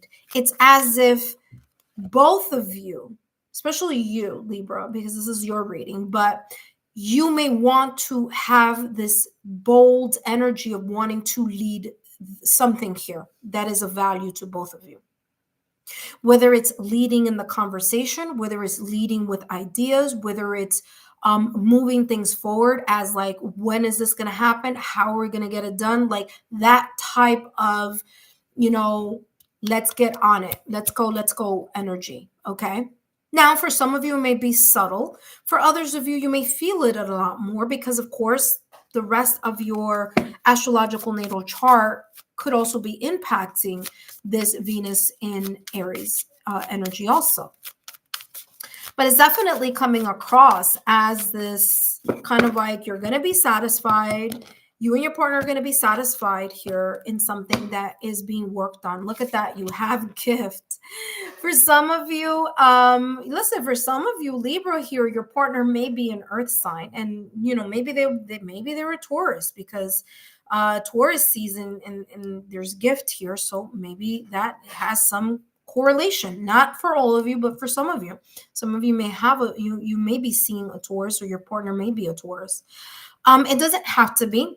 But whatever this is, there's going to be this energy of a gift or a blessing coming through because of whatever it is that you hold and you value, both of you working towards it and feeling a sense of satisfaction with the blessing that both of you may either be experiencing or seeing, whether that is between mid-April to mid-May, or for some of you, it may take a little bit more time, because Pentacles energy is a slow-moving energy. It's not an energy that you're going to see happen right away. So for some of you, this energy is just reminding you here that these beautiful blessings are, you know, maybe it's something that both of you have been looking forward to. Maybe something you've been yearning, wishing, praying, or hoping that it comes through. And again, for some of you, you may see tangible gifts, okay, something you can touch.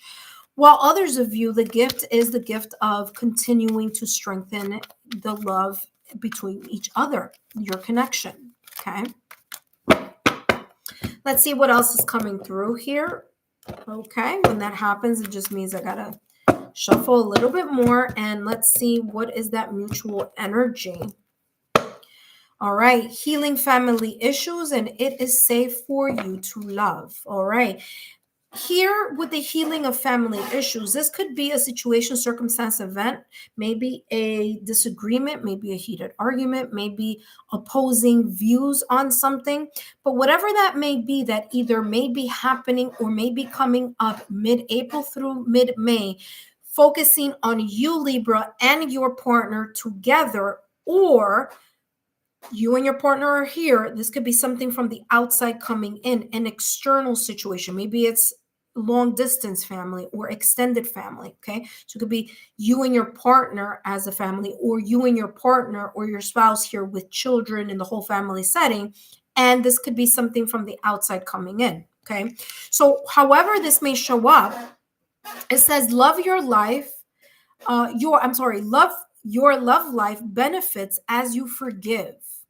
Okay, so there may be here a situation, circumstance, or event that may call for mending, fixing, repairing of some sorts. Now, whether this is you and your partner, Libra, or again, like I said, it could be something happening here on the outside, other family members, friends that you consider family, and that could be, this could be felt within your connection. Okay, you have, it is safe for you to love. Open your heart to give and receive the highest energy of all right, making sure that whatever this problem, situation, circumstance, or event, whether it's external or whether it's between you and your partner, or with it between you and the in-laws, or you and your family, or your partner and their family, or the kids that are grown and focusing on something that may be coming in your direction from your kids, especially if they're older, or some situation here within the family dynamics. Okay, whatever that may be, this is talking about mending, fixing, repairing, and feeling safe to openly discuss how to manage the situation, circumstance, event, or challenge, or for others of you, a delay. Okay, I'm hearing here delayed gratification. Okay, so, and it's coming through with this gift card. So there could be here a little bit of waiting for the blessing because something needs to heal first. Okay, so that may be the delayed blessing or the delayed gratification here. That being said, let's see what else is coming through. And Libras, just reminding you to please stay all the way to the end of the reading, because I do have a mutual advice for you, Libra, and your significant other. All right, so let's take a look here at what is coming through for you and your partner. And we have here serendipity, secure. All right, it says find the perfect timing. And I feel it has a lot to do with this healing of family issues, and it is safe for you to love. Find the right timing to bring certain things up and to talk about certain things, or to figure out a resolution on certain things. Why am I saying to be mindful of the timing? Or that timing is going to be important here, or it's going to be important to find the right time.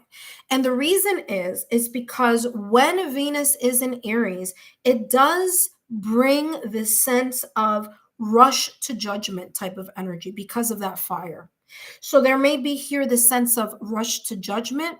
There may be here a rush to say something or a rush to do something because of that impulsivity.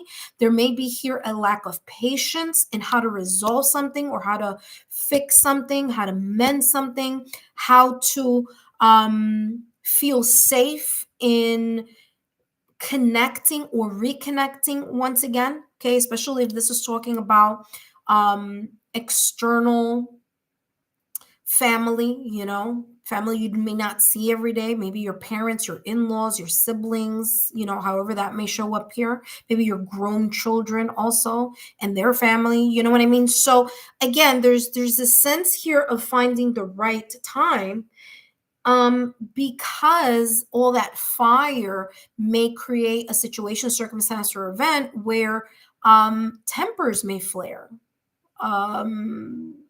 Communication may not happen as easily because emotions may flare up. Okay, remember, we're talking about Venus in Aries on April 30th, and that is fire. So fire, it is great with passion, but fire is also, you got to be a little bit careful with how that fire, all that energy and all that drive is showing itself up in the connection as well. Okay, so finding the right time for that. For others of you, the blessing that you may be seeing within your connection between mid-April through mid-May is sign, symbol, synchronicities. It says serendipity. There may be here coincidences, and I'm going to go like this because I don't believe in coincidences. I believe coincidences are the universe's way of trying to remain anonymous in making you realize something here.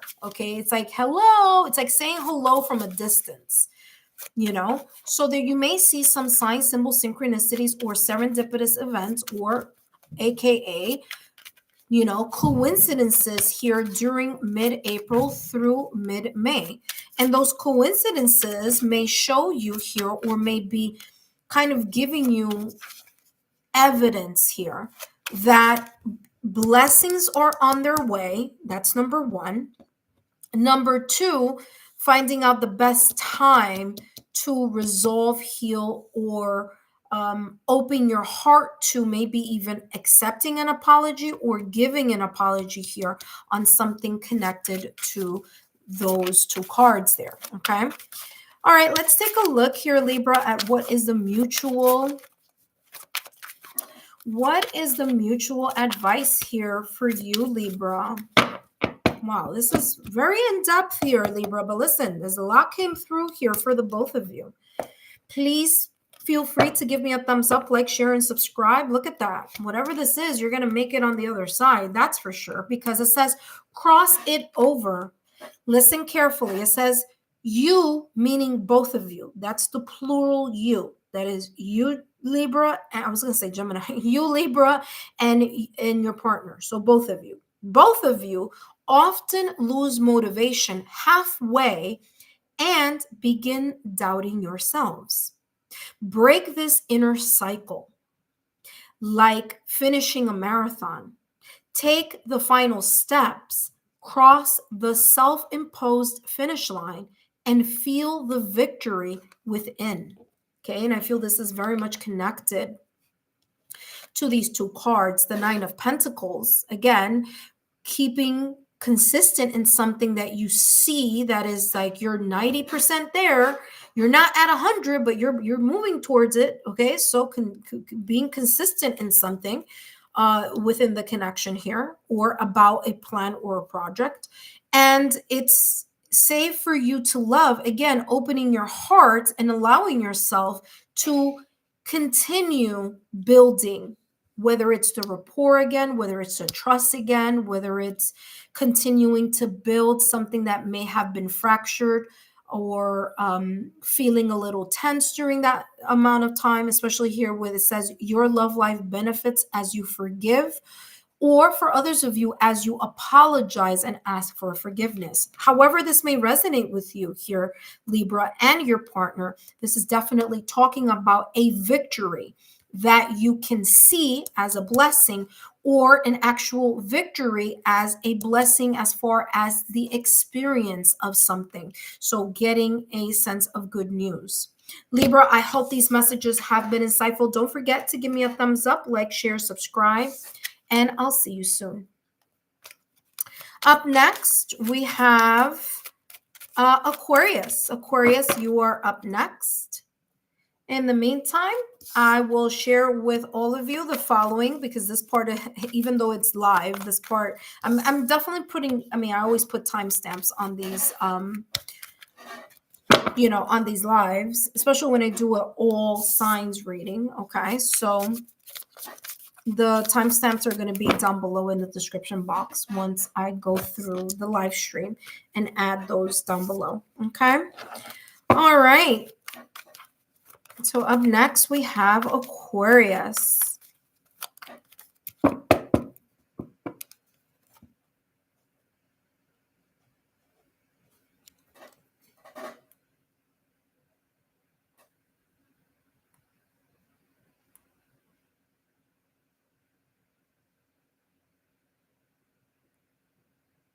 Oh, wait, Aquarius. All right. Hello, Aquarius, and welcome back to my channel. Whether you are in Aquarius Sun, Moon, Rising, Venus, or however Aquarius may show up on your astrological natal chart, these messages are both for you and your significant other, especially Aquarius, if you have placements not only in your sun or your moon, in your rising, but also if you have Venus, Aquarius in Venus, or Aquarius in your 7th and 5th house, which focus on love and relationships and connections, or in your Juno as well. So if you have Aquarius in your Juno, this is also a good reading for you to watch in regards to you and your partner. That being said, these messages are for the both of you. And of course, if you know your other placements, please feel free to take a look at the other placements here on this reading. All right, so today, Aquarius, I'm going to be channeling messages focusing on what the potential mutual energy here may be between you and your partner mid-April all the way through mid-May. And the reason why it's important, it's two reasons. Number one, Venus, which is in Pisces at this moment in time, is going to go into Aries on April 30th. And the reason why it's important, it's because it's a whole different type of energy. Venus in Pisces is a water sign, is very different energy than Venus in Aries, which is a fire sign. Okay. Aries is ruled by Mars. So there's this energy of ambition, of spark, of energy, of bold action, bold movements, sensuality, it's all this, fire energy. Okay, so it also brings its area where it's not as glowy, because Aries is an energy that could be a little bit very fiery. It could be impulsive. It could show itself in its in its not so wonderful state, or I should say in a more of a challenging state. Aquarius, for you especially, you're an air sign, your ability to see something clearly, okay, it may impact that in a way. Why? Because of that fire energy. Fire is impulsive, fire is impatient, fire wants action. So again, that's the reason why this is going to be of importance. Now, not only is Venus going to be in Aries on April 30th, but this is going to be occurring during the time that Venus is also going to be in Taurus, because it's going to be in Taurus season. Taurus is ruled by Venus, and so is Libra. So there's a stability aspect of it. There's the grounding aspect of it that's going to be needed in order for you to move forward, especially if you're having discussions here about something that you've been having on your mind. Okay, Aquarius? All right, let's see how these influences may impact your connection here, Aquarius, between mid-April through mid-May. And we have here Knight of Wands with the Hierophant. There goes Taurus showing up on your reading here. All right, so excuse me. Pardon my squeaky chair, because I know you guys can hear it. I can hear it. The Knight of Wands. Remember, knights are all about movement, okay?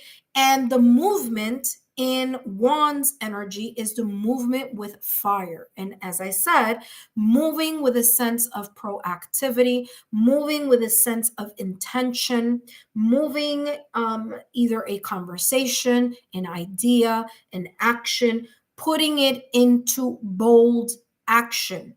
Okay, that is what this is talking about. Knight of Wands is fast moving. Remember that I said this a little while ago during the entrance, right? During the introduction here of why Venus in Aries is going to be important, is because it may propel you, Aquarius, or you and your partner to jump the gun on something too, to rush to judgment, to say something without thinking about it, okay?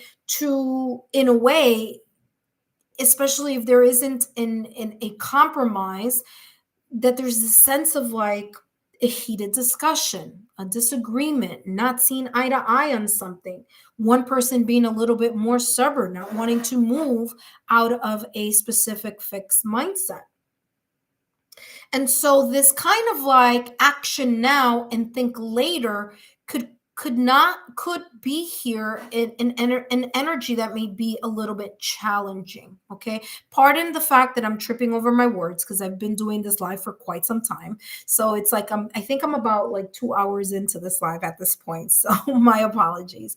So again, so Knight of Wands energy is that fast action, that fast moving, and fast moving is great, but if there isn't a focus point on that fast moving energy, if there isn't a focus point on what needs to be said, then the how is said could come up very abruptly. It could come like very, very fiery. It could create a disagreement here that really doesn't need to go in that direction, okay? The Hierophant in tarot is, like I said, ruled by Taurus, and Taurus is ruled by Venus. So there's some energy here mutually between the both of you talking about you moving towards the focus of a belief system within your connection, the movement towards your commitment, the movement on how you're going to either create a more structured or more grounded or more stable commitment, or for others of you, how are you going to continue to strengthen something here within your connection? What are you willing to do differently? What are you willing to learn from, you know, the ideas, from the desires, from the passion, from this kind of like wanting to express your authenticity to each other? How are you moving? Okay, because remember, like I said, Knight of Wands is fast moving energy. How are you quickly moving into the commitment that you are either already in or you are strengthening when you're looking at the values here? Because remember, although the Hierophant card in tarot is a lot about commitment and a lot about having to do with marriage, it is also about the values of the connection, the value of the commitment. So you moving in the direction as a couple in regards to what is important here to both you, Aquarius, and your partner, and how are you going to recommit yourselves to either do better or to strengthen or to ground or to create some sense of extra stability here within that connection. Okay, so those are these energies that are coming through here in regards to their Hierophant, because the Hierophant is also about learning. Okay, so that's why you see here in this deck, this person looking at a book and writing. They're learning something. What are you learning here about your connection and how you're going to move or pivot so you reach your common goals, so you reach the common mindset or the passion or the, whatever it is here that you're moving towards? Because remember, the Knight is movement. So you're moving into the connection, you're moving into the commitment, but you need to talk about, are the value systems still the same? Even if you've been together for quite some time, people change, circumstances change. The love doesn't change, but the how you travel through those moments changes. So this is having that awareness on how you're going to move through a new layer or another layer within your connection. Okay. Taurus energy is Taurus is a fixed sign. So there may be very fixed ideas. And listen, Aquarius, you're a fixed sign too. So where is there this room for compromise here? And who knows, your partner also. So taking into account their astrological natal chart as well. So again, how can you move past the fixed perspectives here within the connection? Look at that. Validation, confirmation, forgiveness, being able to see how you can repair, fix, mend, apologize, not just you, Aquarius, your partner as well. How can your partner fix, mend, repair, and apologize for whatever may be coming up here within the connection? And how can you also create that support system here? Okay, and vice versa. How can your partner create that support system here for you as well? Look at that. I mean, I talked about that, especially with that fire, that Knight of Wands energy, which is fast moving energy with a lot of fire behind it. Yeah, there may be some differences here that may be either discussed about your connection, or that may impact your connection between mid-April through mid-May. These differences here may create an energy of isolation, of not understanding each other, of rushing to judgment, being impulsive, being impatient, not listening to the other person's compromise. Maybe someone here compromising too much for too long, and finally standing up to the partner and saying, listen, I've compromised more than enough. I need to share what I feel, what I value. And again, because this Knight of Wands energy is there, it's like this is going to be either your true, authentic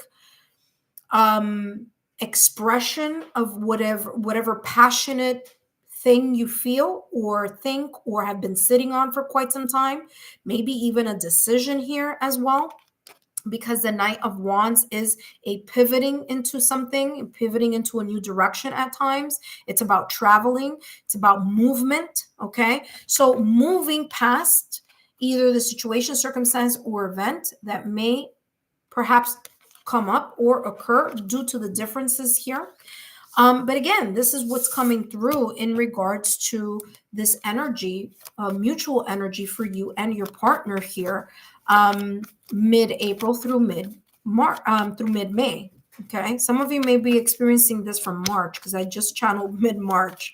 So again, take that if it resonates. But all right, let's see what else is coming through here for the mutual energy, Aquarius, between you and your partner. And you have here Forever Young, a song of youthful playfulness. Remember to bring some sort of playfulness or some sort of how you unwind to... My apologies here, Aquarius. Oh my gosh, I'm sneezing. Allergy season for sure is coming up. But yeah, how to in a way de-escalate when things are firing up in a way that it's not conducive to a compromise. How are you going to de-escalate here when you are in a heated discussion, or you're not compromising, or both of you are in a very fixed mindset? Okay, so playfulness, humor, how both of you are going to kind of in a way find a way to find more joy, or remember that whatever issue this may be, it's both of you moving towards compromising, or both of you seeing that you are both on the same team and you are tackling the problem together, rather than seeing both of you in opposition towards each other. You see what I'm saying? So that's going to be a valuable insight here, especially with Venus being in Aries on April 30th, because again, that fire can be positive, but that fire could also, when not managed properly, when not watched after properly, could lead into impulsive, heated type of energy and differences here, as this card here with differences and forgiveness.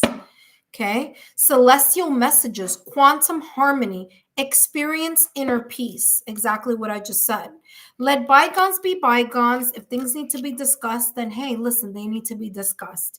And you know, for some of you, the question is going to be: is this going to be something that we need to really kind of look at our connection and our commitment. Are we still moving in the same direction in regards to our commitment? Do we still want the same things? Do we still, are we still valuing the same things? Because here, this is also coming across as a check-in. Having a conversation here, checking in with one another and seeing, well, where are we and where are we going? And how are we getting there when we are at opposite ends of the spectrum here on a specific situation, circumstance, or event? It's going to be important here for you and your partner, Aquarius, to be able to talk about something or air something out in order to, solidify or to ground that inner peace. So there you have it. Let's take a look here at the mutual advice here, Aquarius, between you and your significant other, your partner, your twin flame, your connection, your spouse, however you may title your connection. What is the mutual advice here for Aquarius and their connection?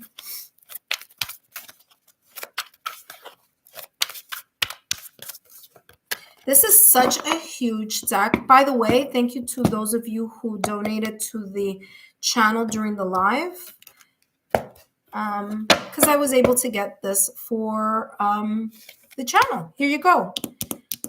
Appreciation. You also have here, this is very much to what I was feeling here at the top of the reading, but I'll talk about appreciation first. Number one, appreciating each other. Okay, so appreciation here is the focus here in regards to the advice for the both of you. It says every day has moments to be grateful for, no matter how small. Take a moment to notice the support around you and the progress you've made as a couple. These are the forces driving you forward. Again, the mutual support and the committed mindset. Okay, so again, validation, confirmation there on that. Another advice for you here, and this is for those of you who, again, remember that I was talking about that check-in, making sure that are you both still on the same wavelength. It says, faint signal. The lighthouse's beam weakens, hinting that a relationship in your life is winding down. Okay, so something feels like not quite the same as it did before. Okay, or not with the same passion and vigor as it was at the beginning. The universe urges you to notice this change and adjust your attitudes or actions early to prevent a bigger rift or argument. Okay, so again, I'm going to bring it a little closer. Very much validation, confirmation of what I was feeling here with this difference in forgiveness. Okay, remember talking about the values. Are we still on the same wavelength in regards to what we both value in our relationship? If it is, then that's fantastic. You do a great check-in. If you do this check-in, or when you do this check-in and you see that you are not on the same wavelength, then there are decisions to be made. The decision to fix it, repair it, figure it out. How are you going to create the forgiveness, the clean slate type of mentality, or how both of you may drift in separate ways if it's not working, right? If the differences are too vast and you feel that this may not be where both of you want to continue to head towards. So however that may show up for you here, Aquarius, I hope you have found some insight here in regards to this reading and in regards to your connection. Appreciate all those moments shared together, and I wish you the best. That being said, we're now going to be focusing on the water sign. So we're coming down the final stretch here on this live. First and foremost, I want to thank each and every one of you for your love, your loyalty, and your support. And if you want to know more about me, my client testimonials, my credentials, if you want to know more about like how to get a private recorded reading, You can take a look down below in the description box. All that information is there. I also have my Patreon membership. Okay, so for those of you who are interested in an affordable membership, tier 1 or tier 2, all that information is down below. And for those of you who are not interested in memberships but are interested in just buying the drops, guess what? I have that option there for you too. Okay. And by the looks of how expensive these eggs are, I'll tell you this, my membership prices are cheaper than a dozen eggs. And look at that, the world's card. Look at that completion here. Okay, so yeah, they're cheaper than a dozen eggs, that's for sure. And so are the drops. Okay, so just giving you a heads up on that. All right, so now we're going to be focusing on Scorpio. All right, before I jump into Scorpio, let me take a moment to hydrate.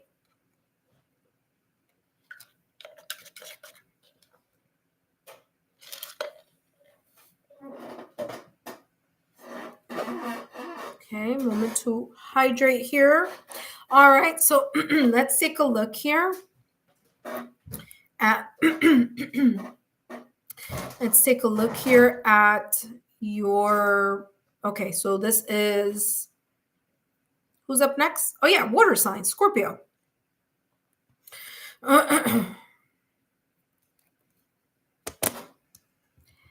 Hello, Scorpio, and welcome back to the channel. Whether you are a Scorpio sun, moon, rising, Venus, or however Scorpio may show up on your astrological natal chart, then these messages are both for you, Scorpio, and your significant other, your twin flame soulmate, partner, or spouse, however you may title your connection. Now, Scorpio, if you are a Scorpio sun, moon, rising, that's great. These messages are for you. These messages are for you also if you have Scorpio in other placements on your astrological natal chart, if you know your astrological natal chart. So if you have Scorpio in your 7th or 5th house of love and connections and relationships, then these messages are for you. If you have Scorpio as your Venus sign, these messages are also for you and your partner.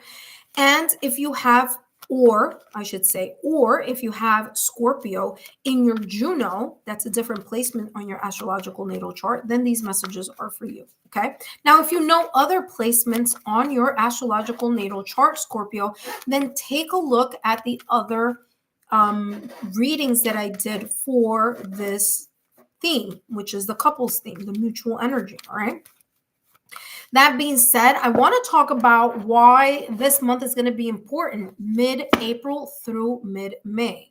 And that's because Venus is going to move from Pisces, which is a water sign, okay?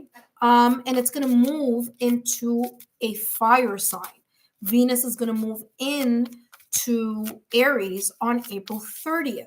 And that's going to be a dramatic shift. The energy is going to be very different than when it was when Venus was in Pisces, as it is right now at this moment in time.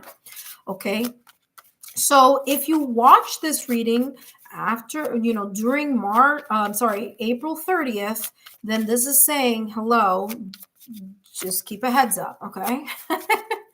All right. So Scorpio, that's one reason. Now, the other reason why this is important, because that shift in energy from Venus being in a water sign to Venus jumping into the fire, okay, of Aries on April 30th is going to happen during Taurus season.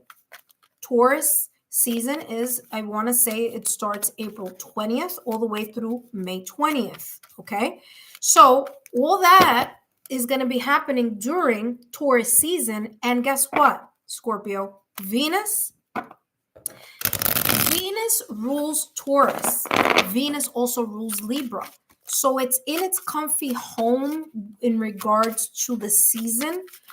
But it's going to be very fiery because of it being in Aries. Okay. So let's see how that may impact or influence your connection. Now, Scorpio, wait until the end of this reading, because the end of the reading, there is going to be a mutual advice. Okay, so there's definitely an advice for the both of you. And let's see how these energies may impact your connection here, potentially for mid-April through mid-May. And we have here 9 of Swords with the King of Pentacles, okay? And, you know, I wasn't going to take the 7 of Cups, but because of that 9 of Swords, it's definitely guiding me to do so. All right, so Scorpio, here's the nitty-gritty. You and your partner, all right? This is a mutual energy. And the reason why I'm taking that deep breath in is because, listen, I'm not going to sugarcoat it. 9 of Swords energy is a very heavy energy. Okay. 9 of Swords is stress. It's sadness. It's going through a lot of mental memory turmoil. Okay. There could be here a situation, circumstance, or event that may occur mid-April through mid-May that may cause these emotions here to surface or resurface. 9 of Swords is the worry, the fear, the anxiety, the stress, whether this is individually in the connection or whether this is collectively as a couple. Now, because this is a mutual energy, it may show up in different ways. This may be your energy, Scorpio, and the reason individually, and the reason why it's coming up here is because it impacts your partner, or it could be vice versa. This could be the energy that your partner individually may feel here or may experience mid-April through mid-May. And the reason it's popping up, even though you may be feeling okay, is because it impacts you. So either way, it's going to impact both of you, whether this is individually or together as a couple. Now, what do I mean by the 9 of Swords together as a couple? It means that you and your partner are really not going to feel like you are in a good headspace with each other. Okay. Now, this could be because of outside situations, circumstances, or events, or it could be because of something happening within your connection. So the 9 of Swords is this kind of like insomnia energy, something being more intense at nighttime than it is in the daytime. Okay. There could be kind of like memories coming into play or things, happening or popping up in your minds, whether it's you or whether it's your partner or both. The 9 of Swords energy is that sense of fear, anxiety, and stress of the mind. Okay, because that's what we're talking about. The swords is all about the mind. Now, I do want to talk about this other aspect of the sword before I move to the next card and all the other decks that I have here for you, because the swords is also about the truth. So there may be here a truth that, whether it was that you've been turning a blind eye to as a couple or individually, or there's a truth here that is not allowing either one of you or both of you to have a clear mindset on something. Okay. So the 9 of Swords is the anxiety, the fear, the stress, the late nights, the anxiety here, the maybe even the bad dreams or the right that may be surfacing or resurfacing during that time. Now the King of Pentacles. The King of Pentacles is a strong force of energy. Okay, it's stable, it's grounded, it's able to have a mastery here of its status. Okay, so there's something here about status, whether it's material status, whether it's something that's important in other elements or other areas. It's like trying to keep a brave face while going through this.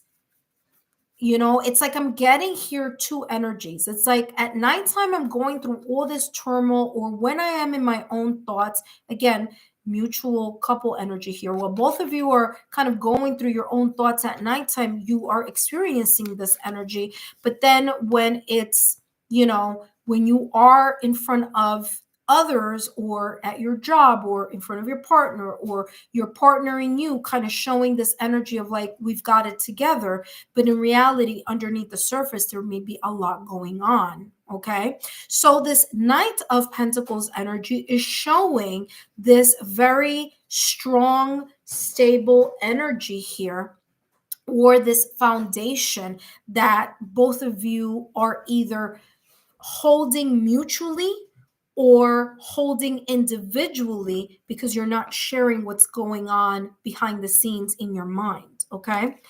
So, Seven of Cups energy is all about options. And some of you, due to this Nine of Swords energy, whether this is a situation, circumstance, event, whether it's individually or together as a couple, may be sparking the idea of let me look, or let us look at viable options, other scenarios, other options, other resources here, also other ways on how to figure this Nine of Swords out. And that's what the King of Pentacles energy does.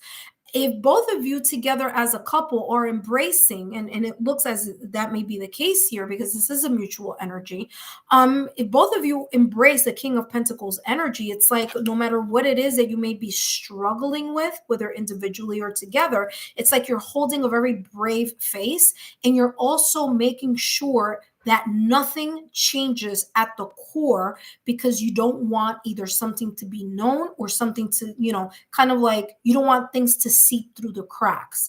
So that being said, you're kind of like, how are you and your partner holding it together? You're starting to look at options. Now, if this is happening individually, there could be either one of you or both of you that are starting to look at other options of something. Figure out what that may mean to you.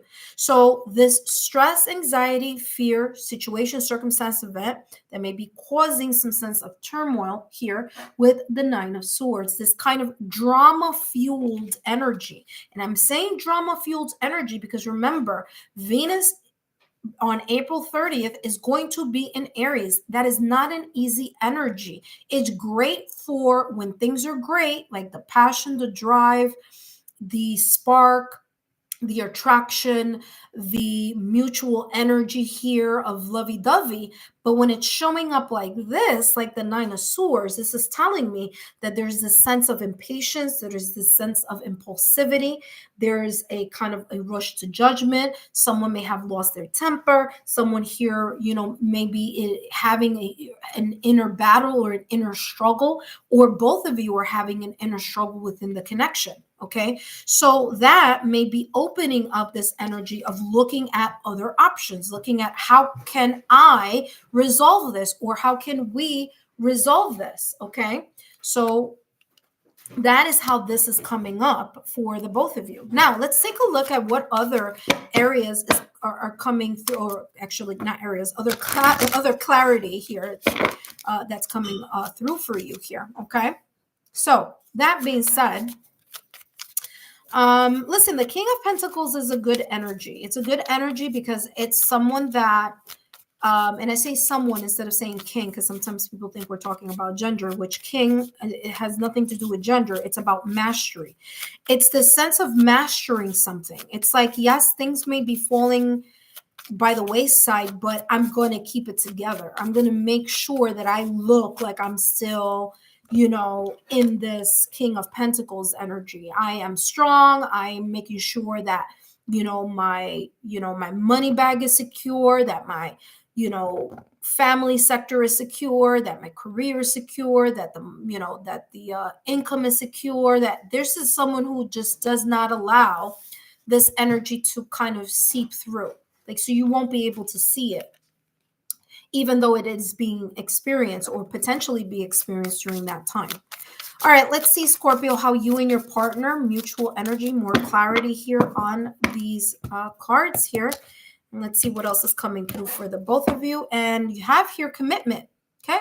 Now, this could go either way, okay? Effort here. This could go either way, like I just said, okay? It's either going to strengthen, listen, this Nine of Swords is going to do one or two things. okay, in regards to your commitment. Okay, and I'm going to keep it, I'm not going to sugarcoat it.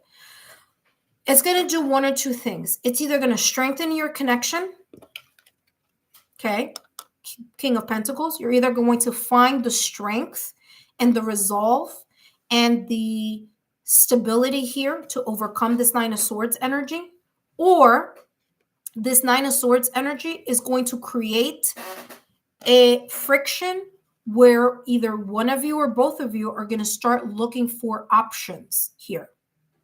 Okay? Read between the lines on that one. Options on how to strengthen individually here. Okay? With this King of Pentacles. So, again, it could go either way. So, either you're going to be strengthening your connection, or you're going to start looking at how you can strengthen your individual things, because you may be, either one of you or both of you, looking at a way to exit a commitment also. Okay, so again, it could go either way here with the Five of commitment. Okay. Let's see what else is coming through. Again, these are general readings, but I do need to be transparent when certain energies are present here in the reading. So for some of you, it's like you're gonna hit a big wave, and you're either gonna choose to put the effort into how you're gonna fix it, or some of you may say, you know what, there's just been way too much fixing, and I just need to see how I'm going to navigate this connection, right? Let's see what else comes through here for the both of you. Retreat. Look at that. All right. Retreat. Needing to disconnect. Okay. And healing family issues. What I'm telling you, I'm just saying, I keep it real here. Intuitive friends, I keep it real. You have here, it's time to disconnect from the world. And some of you may be feeling that individually or together as a couple. Okay. So that being said here, as a couple, mutual energy, both of you may be saying, well, listen, we're going through a lot right now, or we may be going through a lot at a particular time here between mid-April and mid-May. How can we build and reconnect together once again? How can we place the effort into creating less distance and more connection? Okay, so that's one option here. Okay, finding ways on, well, let's talk about different strategies, different ways that are going to bring us closer to the love that we have for each other, but we may be going through a rough spot, right? So that's one option here. The other option that I'm getting here is for those of you who may be saying, well, you know what, I'm feeling more disconnected as time goes on in this connection, and I may need to take a time out mentally in order to figure something out. So this disconnect time, where does it say here? It's time to disconnect from the world, is you actually taking time to really think about what your core foundation is in regards to the values or what you value in the connection, and how you're going to go about certain decisions here, because Seven of Cups is options. It's options that feel better. It's options that look better. It's options that bring a sense of emotional happiness or relief from the stress of the Nine of Swords. You have healing family issues. Your love life benefits as you forgive. Okay, so two messages here for those of you that may feel or may be in that Nine of Swords energy mid-April through mid-May, and you want to fix it because you feel, okay, fixing it is going to be the way how we're going to be able to withstand our relationship. And King of Pentacles energy, that's how we're going to remain strong, by adding effort and fixing. Then you need to think about how you're either going to accept apologies or ask for apology. Okay. For those of you that you feel like there's the Nine of Swords is just tearing the relationship, kind of like chiseling it away little by little, then this is telling you, well, you have to figure out how you're going to heal and mend this, either by yourself or figure this out for all of you concerned. Because if one member of the family is happy but everyone else is not, it's not conducive to a healthy relationship. Or if it's like more members of the family are happy but one isn't, there has to be here some sense of doing the right thing and not being afraid that, especially if there are children concerned, not worrying so much about that aspect of it, not because it's not important, but because you have to be authentically true to yourself.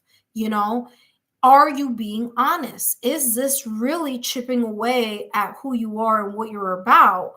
Are you doing it for the sake of fill in the blank, and you're forgetting about yourself? Because when Venus is in Aries, this is about you expressing your needs, your desires, and looking at things and seeing what you value in the connection. What do you value in the commitment? What is your kind of like your viewpoint on what makes a commitment solid and true? Okay. And that is what's coming through here within these, these cards here, this reading here for you. Okay. Your love life benefits as you forgive. For others of you, this is forgiving yourself. Okay. Forgiving yourself from something that just keeps popping up in your mind, or, forgiving the relationship. Okay. All right. Let's see what else is coming through here. And remember, I do have a final thing here. Oh, look at this. Like-minded individuals creating soul families. Surface story. Yep. All right. So what I'm getting here, how your connection started. Okay, Scorpio, the manner in which your connection started. When the connection was at a honeymoon phase, when everything is going beautiful, bright, beautiful, and there's no problems, we are just so perfect for each other. And then the reality hits of the longer that you stay together, the more obstacles, challenges, and blockages surface. So this is talking about this energy of the similar similar soulmate, and the surface story. Look beyond the appearances, uncover hidden depths for transformation. So again, the honeymoon phase, how the connection started, and how it looks now after going through obstacles, challenges, and blockages. And these obstacles, blockages, and challenges that may potentially be present or may be experienced here between mid-April through mid-May, Nine of Swords, may create this kind of like, wow, things weren't like that at the beginning, but they're feeling very different now. I'm thinking, because remember, Swords energy is the mind. There are thoughts that are going in the mind here. This is so different than how we started together, and how it feels now, or where we are now, or our mindset now, or what we both feel brings joy into our connection may be different now. Okay. So again, same storyline that I've been getting here for you, Scorpio. I'm getting very two different storylines here, because again, this is a general reading, and for some of you, again, you may resonate more with one than the other. But again, this is this energy of either we're gonna make it work and we're gonna stick through it, or are we vastly on different pages here? Are we making it work because there are other factors that we're putting into the into the balance here?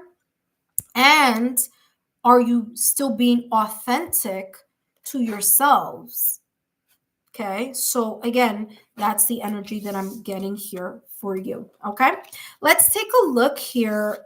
For those of you who feel like, you know what, this is my soulmate, this is a person that I'm going to continue to move, and no matter what, then beautiful. This is just saying, listen, you may be going through a rough point, you may be going through a rough patch, and it's time for you to really honestly uncover what may be at the core of this situation, a struggle or challenge or anxiety or concern. Okay, so let's take a look here. What message is coming through here for you, Scorpio, in regards to your advice? Okay, advice for Scorpio and their partner. Okay, look at that. It's gonna sound familiar. You need to be real with yourselves. You need to be honest, whether it's about the commitment, whether it's about a topic within the commitment, whether it's about an idea, whether it's about a feeling, whether it's about a perspective. But the advice here is you need to be honest, not just because you're making it work for other reasons, fill in the blank, but because you truly feel that this is where your value lies. Okay, so here we go. It says, be real. Enough. No more hiding yourselves. Wasn't I talking about that here with the Nine of Swords? There you go. No more hiding yourselves. Surface story. Something may have looked very good at the beginning, an idea, a perspective, the commitment, values, how wonderful everything seemed during the honeymoon phase of the relationship. Okay. However, there may be something coming up that may be very drastically different energetically as it was here at the beginning of the connection. This says, loudly voice your inner thoughts. Uphold your truth. When you speak up, you'll enter a higher vibrational level. Okay, I'm going to put it here so you can see it. I'm not making this up. Here goes the higher vibrational level. 7 of Cups, figuring out options on how to make something work, either together as a couple or how to make something work individually. Okay. Scorpio, I hope these messages have been insightful. Don't forget to give me a thumbs up, like, share, subscribe, and I hope to see you soon. All right. Thank you so much, intuitive friends, for stopping by, for your likes, your thumbs up. I really appreciate it. I know this reading is not a reading for like subscribers and members, where I usually like just ask a question and you guys get your own readings. So again, today I want to focus on the couples, and I'm going to do the same reading for the singles as well. So if those of you who have, and I've seen some of you stop in and say, okay, I'll come back when it's for singles, which is fine. I'm going to do the same thing for singles mid-April through mid-May. Okay, so no worries there. That being said, I hope you are enjoying the messages. I hope that you can share my YouTube channel link with like-minded souls. And remember, if you are interested in a private reading, take a look down below in the description box. All that information is there. All right. All that information is down below. And if you are interested in just the drops, you can do that also.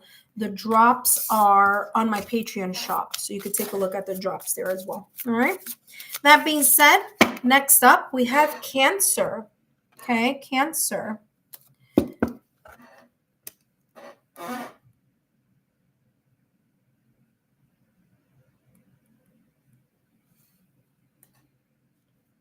Hi, Cancer, and welcome back to my channel. Whether you are a Cancer, Sun, Moon, Rising, Venus, or however Cancer may show up on your astrological natal chart, these messages are both for you, Cancer, and your significant other, soulmate, twin flame, connection, partner, however, or spouse, however you may title your connection. These messages are for you. And today, Cancer, whether you are a Cancer, Sun, Moon, Rising, or whether you have other placements on your astrological chart as Cancer being in your 7th or 5th house of relationships, love, and connections, or if you have Cancer placed in your Venus, or if you have Cancer placed in your Juno, then these are messages for you and your significant other.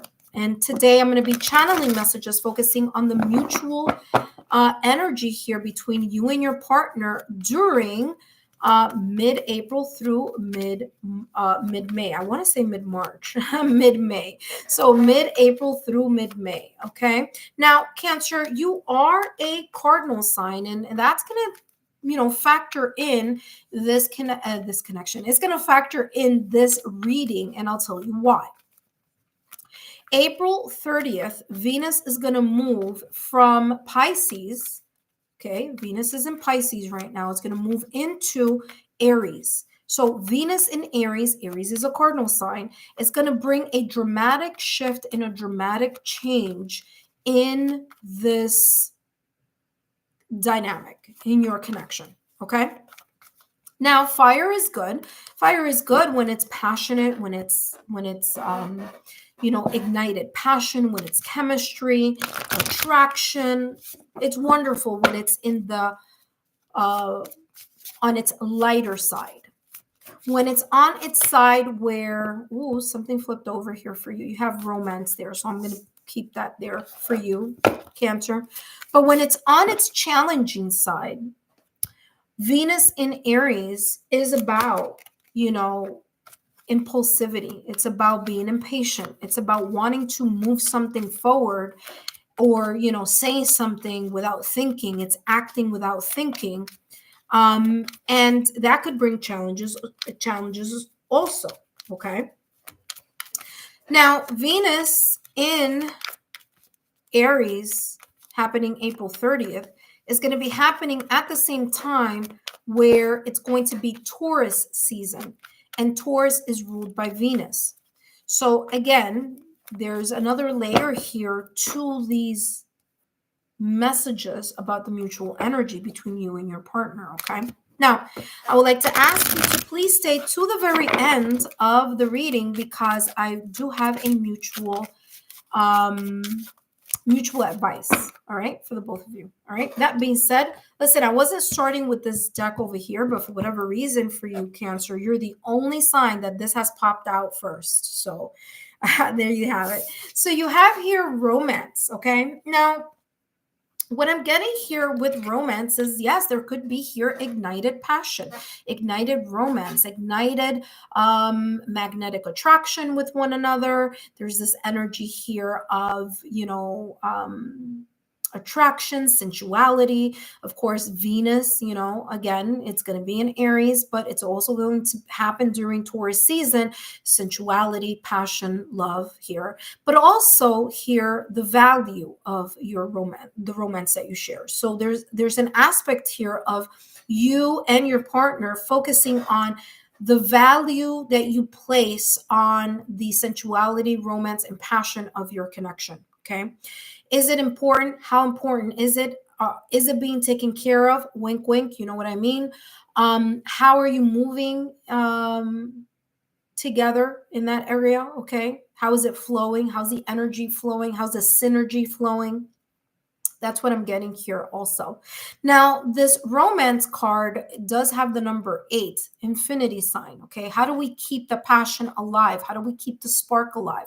How do we keep the fun, spiciness in the connection alive during this Venus in Aries? Okay. That's happening during Taurus season. Okay. So again, the 3 candles here is giving me this energy of reconciliation and reunion. How do we revive the energy of passion and romance within the connection?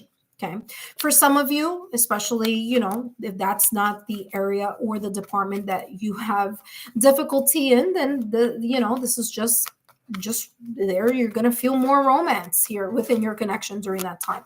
For others of you that are struggling with that passion, with that spice, with that fire, this is saying both of you may enter in this period of reignited passion with one another.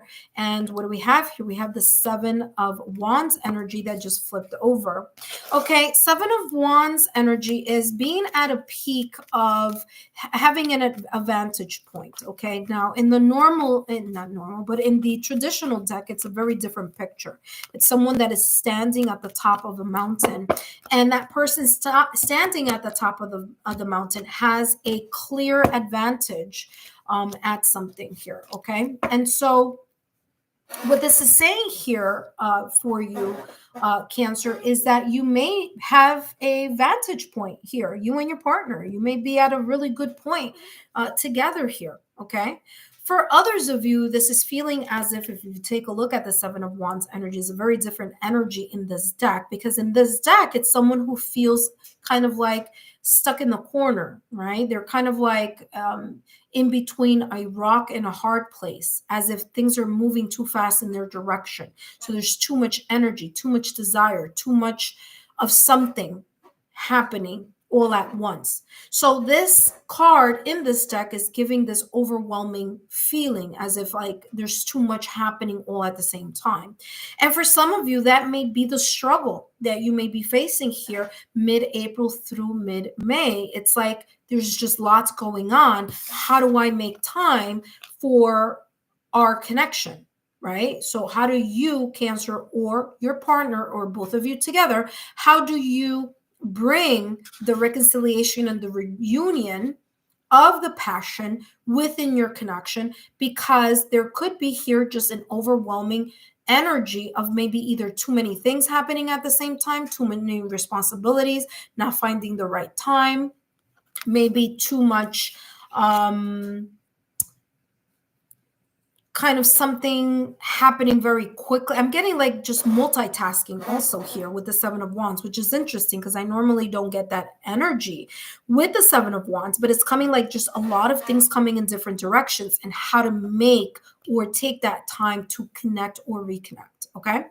Six of Wands energy is saying, well, listen, there is a way. If you find a way, there is a way. All right. Six of Wands is this energy of victory. You're going to be able to move past something. You're going to be unstoppable as a couple, as long as both of you are aware of how to ignite, reignite, and focus on the passion, the attraction, the magnetic energy between you and your partner. So again, that romance, that three of what is it? The Three of Cups energy, although this is not a tarot deck, by the way. It is an oracle deck, but I'm getting the Three of Cups energy, how to reignite that passion. Okay. Six of Wands also is saying here that there may be something, there may be a lot happening here. There may be a lot of things coming in different directions, but it's because either one of you or both of you are going to be in the spotlight. So there's this sense of like maybe multitasking, because career is pulling you in different directions. Other responsibilities are pulling you in different directions, but it's the sense of like, it's fine. We're going to make time for it. Okay. We're going to pull through it, especially with this Queen of Pentacles energy, because the connection is important, because in our mindset, the foundation of the connection is important, or we're going to continue to remain making it important. Okay, so that's what I'm getting here with that Queen of Pentacles. Let me get one more card here for romance. Give me more in regards to romance. Whoa. All right, and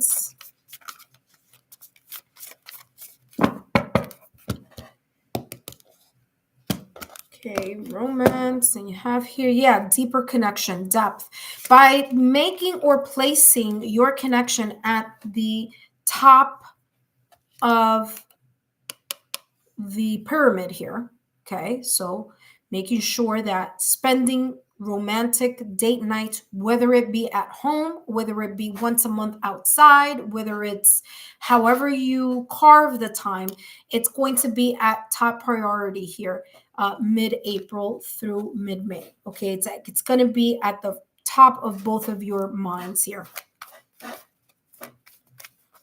Now, Venus in Aries is also this energy of expressing the desires, expressing what you value, and putting them into action. So, Cancer, this Venus in Aries is action. It's no longer talking about something. It's, yeah, we're going to make a date. Let's figure out when and where and what time. You know what I mean? It's putting action behind it. It's at least going out or making something special once a month, or, twice a month, whatever that special is, and however you want to, interpret that. And because it places your connection at the forefront. It's like both of you placing your connection at the forefront of how important this is to you. And that putting the connection at the forefront is going to create a deeper sense of bonding here. And for some of you, this date night thing, I'm getting as like getting very sexy, very handsome, coming out of the home and just looking like stunning. And both of you looking stunning. And you, in a way, catching the eye of people. You know what I'm saying? It's like people looking at both of you saying, wow, how long have you guys been together? You're acting like newlyweds, and you're like, hey, we've been together, fill in the blank, if it's a seasoned connection. For others of you, this may be an early connection, and you may be at this phase right now where, everything is hunky-dory, everything is beautiful, everything is, love is on your mind, your connection is on your mind. And for some of you, you may feel it a little bit intimidating or overwhelming because things are feeling really good in this connection. You're getting the romance, you're getting the attraction, the mutual chemistry. There's the depth there. And some of you may be, a little bit like, man, is this too good to be true? Which is what I'm getting here with the Seven of Wands energy, okay? Pardon my squeaky chair here. All right, Cancer, let's see what else is coming through in your reading. Let's take a look. You and your partner. It's not just you, it's both of you. Let's see what else is coming through. Listen, we have 3 more decks, so let's see what else is coming through. Yeah, manifesting the one. Look at that. Remember that I just said that some of you, especially if you are in this connection and in its early stages, you're like, oh my God, is this too good to be true? Validation, confirmation. Look at it right here. Okay, right here, what I said. What does it say? It says, very soon your true love will arrive. Like your true love arrived. Like this is a person that you feel, wow, what a connection, what a romance, what a sense of spark ignited passion is here. Oh my gosh, the attraction, the magnetism, the chemistry, everything is there. And it may be a little bit overwhelming for either one of you or some of you because you're like, is this too good to be true? Guess what? It's true. Okay. The mindset here in this connection, or the mutual energy here in this connection, mid-April through mid-May, is I want longevity. Queen of Pentacles energy. I want to go through the thin and thick of it all with you, with the partner, with each other. Okay. Let's see what else is coming through here for you and your partner here, Cancer. Mid-April through mid-May. Destroyed, be affected. Unhealthy relationships through destruction. New beginnings emerge. All right, listen to this. For those of you that resonated with either you or your partner, that may be potentially getting this, going through this energy or through this experience mid-April through mid-May, where you feel that it is overwhelming, it is because of a past connection. A past connection may have left a bit of a jaded energy either around you, Cancer, or around your partner, or both of you together may have had very difficult, unhealthy relationships in the past or recent past. And there's this energy here of being very much guarded with your heart or guarded with your energy. Remember that I was saying that at the top of the reading when the romance card popped out of the deck. And I said, even though this is not a tarot card, the Three of Cups is all about reconciliation, reunion, starting something again. It's the mending, the fixing, it's the Three of Cups, it's reconciliation and reunion.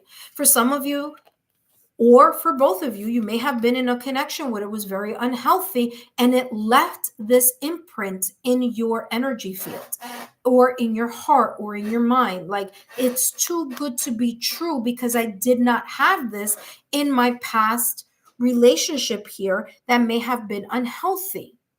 And so now I'm getting a healthy dosage of romance, a healthy dosage of bonding, a healthy dosage here of the important elements that are important in a connection, and I don't know how to handle it, or my partner doesn't know how to handle it because of this energy from a connection in the past or recent past that left a very much, I'm getting like a bad taste in the mouth, that kind of like, I don't know, very hesitant. I'm scared. I'm concerned. It's overwhelming. It's happening too fast. I don't know, you know? And I'm getting here this new beginning here with this Venus in Aries is resetting something here for you.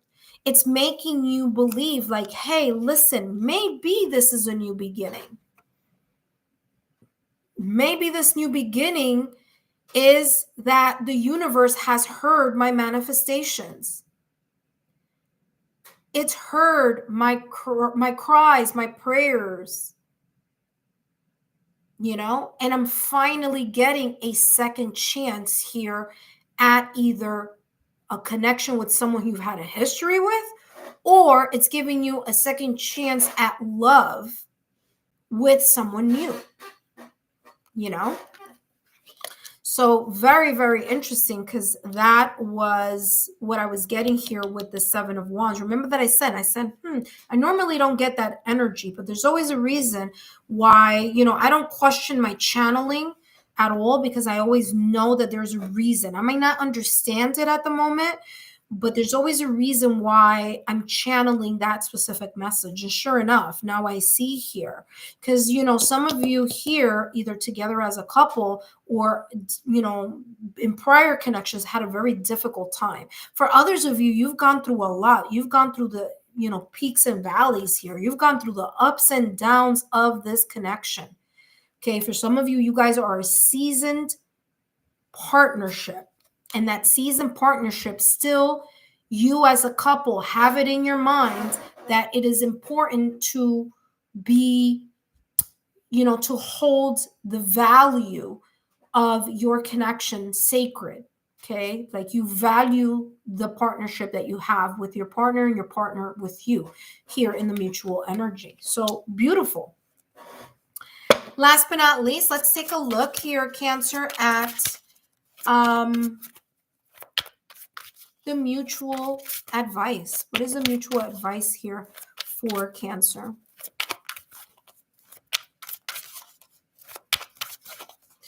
Cancer and your partner. Mutual advice here for the both of you. Mutual advice. You have here, let go. Wow. Cancer, talk about validation, confirmation through and through. Wow. Yup. There you go. Seven of Wands. Like I was saying, feeling overwhelmed because you've gone through your unhealthy phases of relationships, or maybe ups and downs within this same connection. And it's like, it's time to let go of the past. It's time to let go of those moments where those arguments, you're clinging on to the words, or you're clinging on to the energy, or you're clinging on to, something that may have been said, And this is also telling you here, be careful, because remember, Venus in Aries is a lot of powerful, dramatic energy. It's the impatience. It's, saying something before you think. It's impulsivity, is the lack of patience. It's heated arguments. It's heated debates. Okay. The propensity, the tendency of losing your cool as a couple could happen during Venus in Aries because of that fire. So if there was something here that was said or done between, or that could be said or done here between mid-April through mid-May, that could be, again, pushing your partner away, or your partner pushing you away because of something that was said or done. This is talking about the reconciliation, reunion that I was feeling here at the top of the reading, but also reminding you here that you need to let go of the things that, as long as, of course, you apologize. If you need to apologize, you apologize to each other for not being the best version of yourselves in that specific argument or disagreement. But it's also here acknowledging that you need to, when you are accepting an apology, that you are accepting it because you truly feel like, okay, fine, I am going to do this clean slate type of energy. Okay. Let me read what this says here for you. It says, let go. You both are clinging to old hurts and grievances. Exactly what I just said. They're eroding your happiness. Let them go, or you'll never truly live in the moment. Release the shadows in your heart and embrace freedom and lightness. Okay? I mean, wow, talk about powerful message here for you. Okay? For the both of you. Okay? You got to let go of whatever situation, circumstance, or event may be coming up here. Okay? Between mid-April and mid-May, because if not, you're just going to be in this kind of like fight or flight mode. Okay? So you want to be victorious here. Six of Wands with the Queen of Pentacles and manifesting the One. This is beautiful energy. Romance and deeper together, or depth. That's beautiful energy. So you got to let go of these, of these energies here in order for you to really embrace and move up vibrationally here in your connection. Cancer, I hope these messages have been insightful. Don't forget to give me a thumbs up, like, share, subscribe, and I hope to see you soon. Up next, we have Pisces. Pisces, you are up next. Right, for those of you who have stopped by and said hi, thank you so much for your love, your loyalty, and your support. Thank you so much for stopping by, and I hope to see you on my lives. Remember, the April readings are up already, so take a look at that. Take a look at the playlist. There's some new stuff there. I mean, there's a lot that I've done so far, and I placed on the channel for you. So just, take a look at the channel, look at the playlist, see what's going on. Follow me on Instagram if you haven't done so already, so you could know when I am coming on, so you can find out when I'm coming on and doing a live. All right. And you can say hi. All right. Now we have Pisces.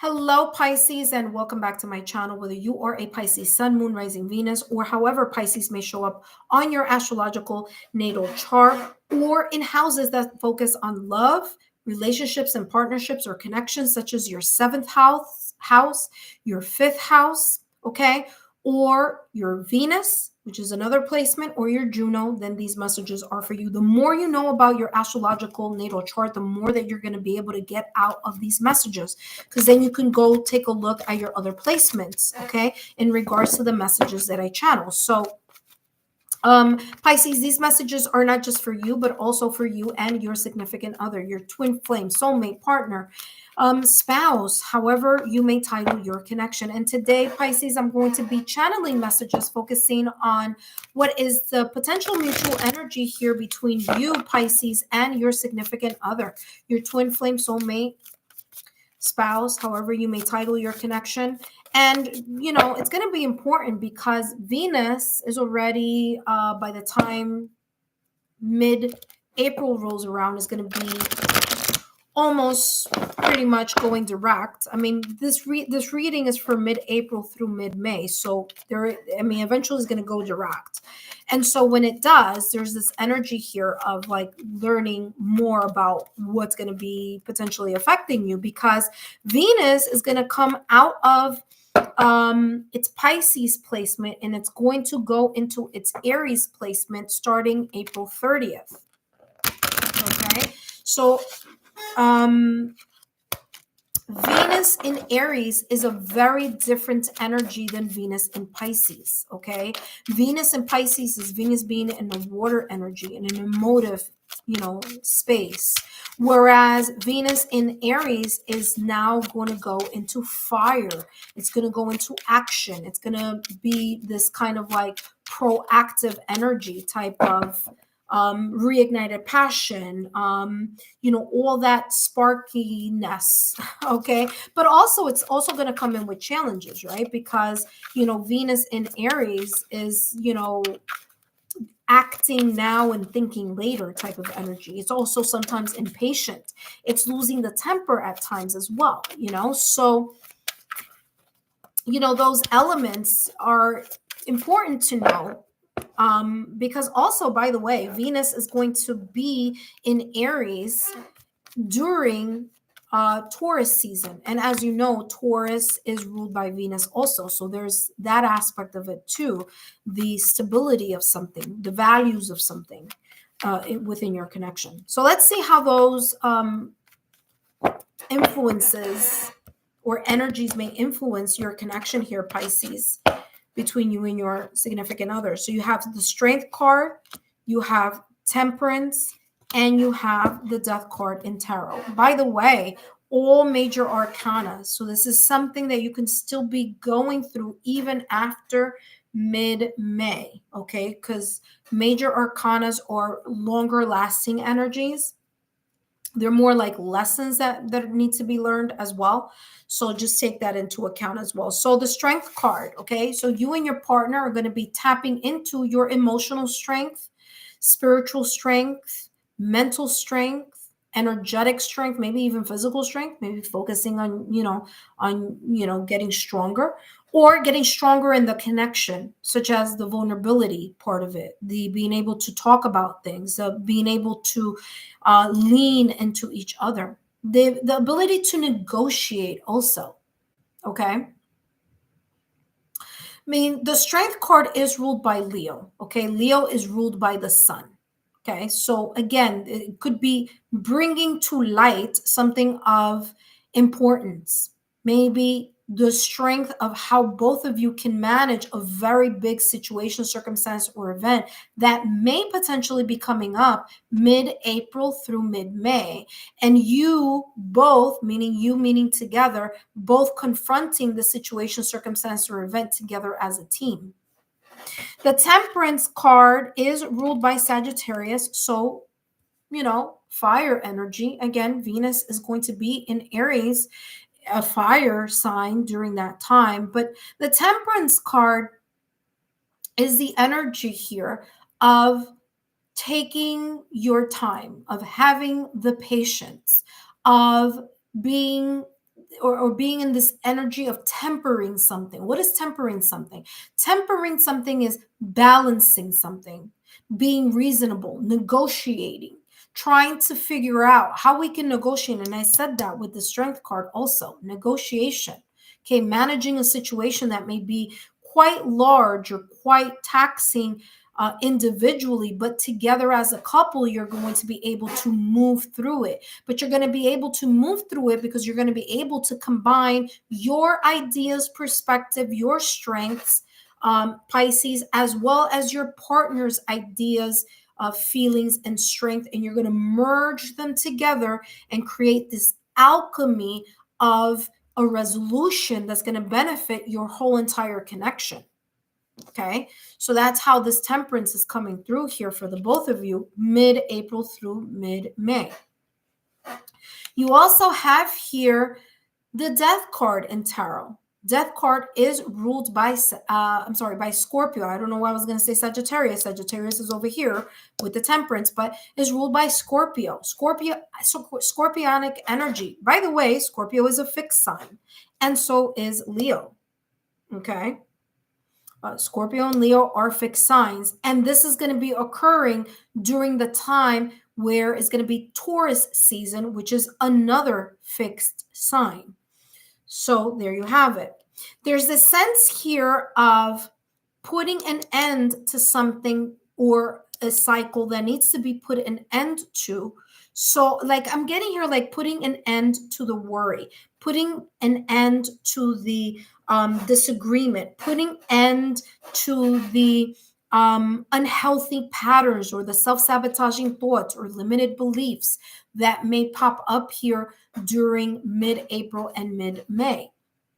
And so what I'm getting here, as both of you tackle the things that need to be placed out or removed from the connection, because it could be causing here something of a sticky situation, mid-April through mid-May, you start learning to rely more on each other and start figuring out, what do we need to remove to make a clear, positive way for us to strengthen our connection and for us to be able to blend and alchemize a new resolution or a compromise or negotiate. Okay, so I feel here that this is the closing of something that wasn't working or may not be working within mid-April through mid-May, and both of you tackling what that may be and working together to move past it.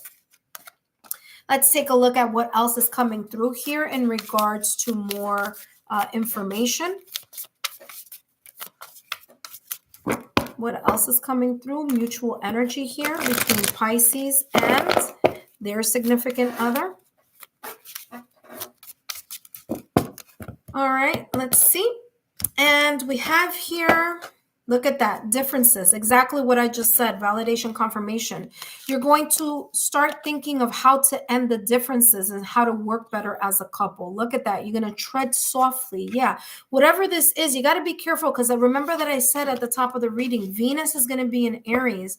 And even though as wonderful as, you know, that could be on its kind of like very positive end, the other aspect of that is, you know, again, acting on something and then thinking about it later, saying something and then looking at the repercussions of, maybe I shouldn't have said that, or maybe I shouldn't have done that. That rush to judgment, or that rushing into a situation, circumstance, or event without looking at things from a very kind of broader end, may create here some sense of differences, a situation, circumstance, event, and a disagreement, heated argument, losing tempers here, having this kind of energy of silent treatment.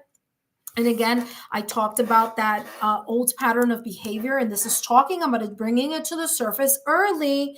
Okay, Pisces is telling you straight away, listen, pay attention, because this energy could be coming in mid-April through mid-May. And so if and when it does, you know, taking into account how both of you are going to work with those challenging energies, okay? Tarot isn't the, you know, set in stone. This is already kind of already giving you a forecast. So if you don't like how this forecast is looking, you have time to pivot from it, to correct it, to course correct. Okay. All right. Let's see what else is coming through. What other mutual mutual energies here for Pisces and your significant other, twin flame, soulmate.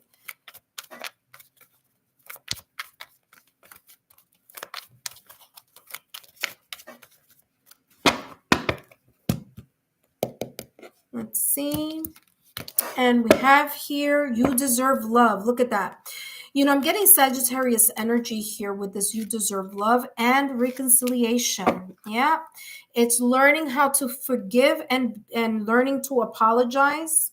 It's, you know, saying sorry, or, you know, extending an apology or accepting an apology, even if it may be a little bit difficult.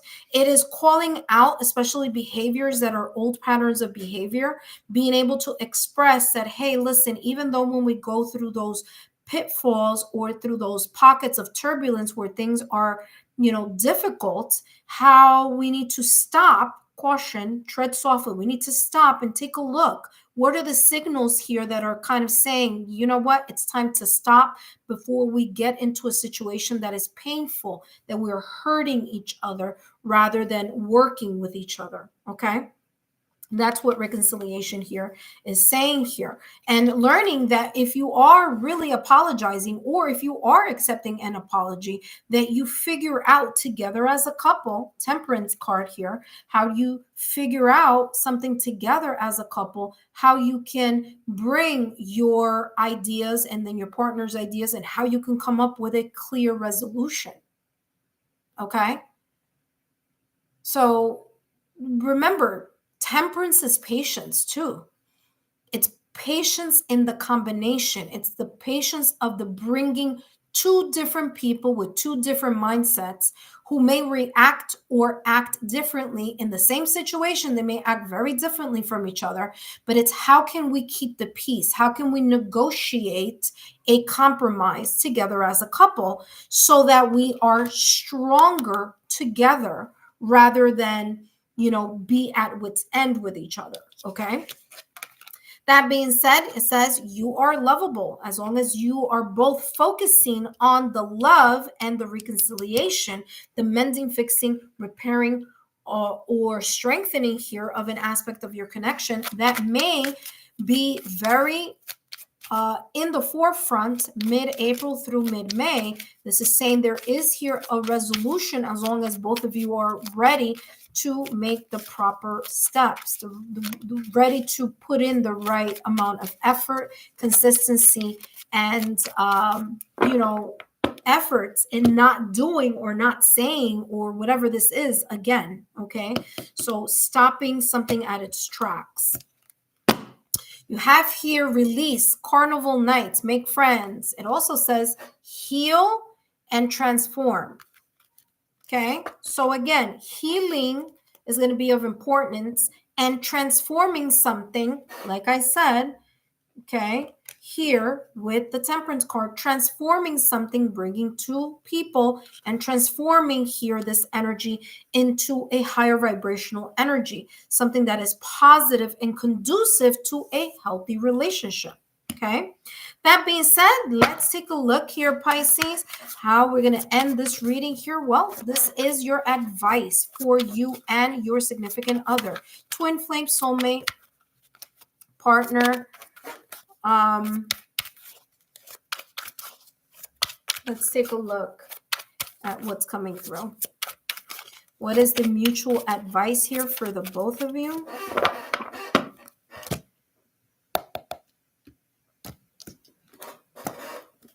And we have here self-mistrust and fear. I want to take both because I do feel this, especially with this death card in tarot. I felt that kind of like not healthy energy. So we'll see what this is saying.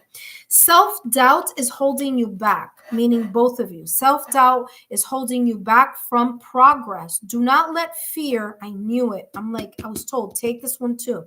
And it's saying it here. Don't let fear dictate your future. You have together as a couple the ability to break through these obstacles. Told you that death card in tarot, Scorpio energy. You have the ability to break through these obstacles. Now is the time to free yourselves and move toward your goals. Okay, now listen.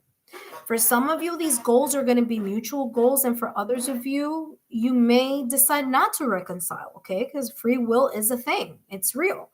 But I do feel here with this connection with you, Pisces, that it's more about kind of like, how do I pivot? Like if it's something is not going in the direction, or it's not coming out the way that we're seeing old patterns of behavior seeping through, how can we pivot from that and make it better, right?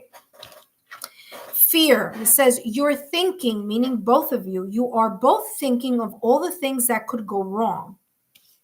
Okay, especially when you are in this. Oh, by the way, I have to show you the bottom of the card, but hold on. Especially when you are in this energy, or maybe in this energy here, mid-April through mid-May, when you are in this like difference energy. Yep. It could be, like I said, some of you are going to be like, yeah, you know what, let's fix this. And so very few percentage of you, I feel like you're going to be like, well, this isn't working. But I do feel that there's more reconciliation than there is kind of going the opposite direction. I have to say, very different than Scorpio reading. Scorpio reading was like really too distinct, this or that. Here, I feel the majority of you are trying to make something work. Few of you are going to maybe focus on how to pivot, because that death card in tarot is the end of something. So again, take this as it may resonate for you. But it says here, what you're both thinking but what about all the things that could go right? Make a paradigm shift in your thinking and take inspired action anyway. Okay, so here you go. It's that pivoting that I was talking about. And some of you are going to be in an energy to kind of like celebrate the getting out of that death card energy in tarot, getting out of that old mindset or something that you feel has not been working here, or you feel like something is like pulling at it. But again, like I said, I feel the majority of you are going to be more in a reconciliation, fixing mindset. Few of you, and I'm saying this because this is really, you know me, I call it like I see it. Very few of you are going to be kind of like, okay, this is the end. But there may be a few of you who are going to say, look, I don't think that this is working for me. But again, the majority of you is coming across as, listen, we're gonna try to fix this. Okay, the self-doubt is going to stop, and this fear or lack mindset is going to stop, because you know what?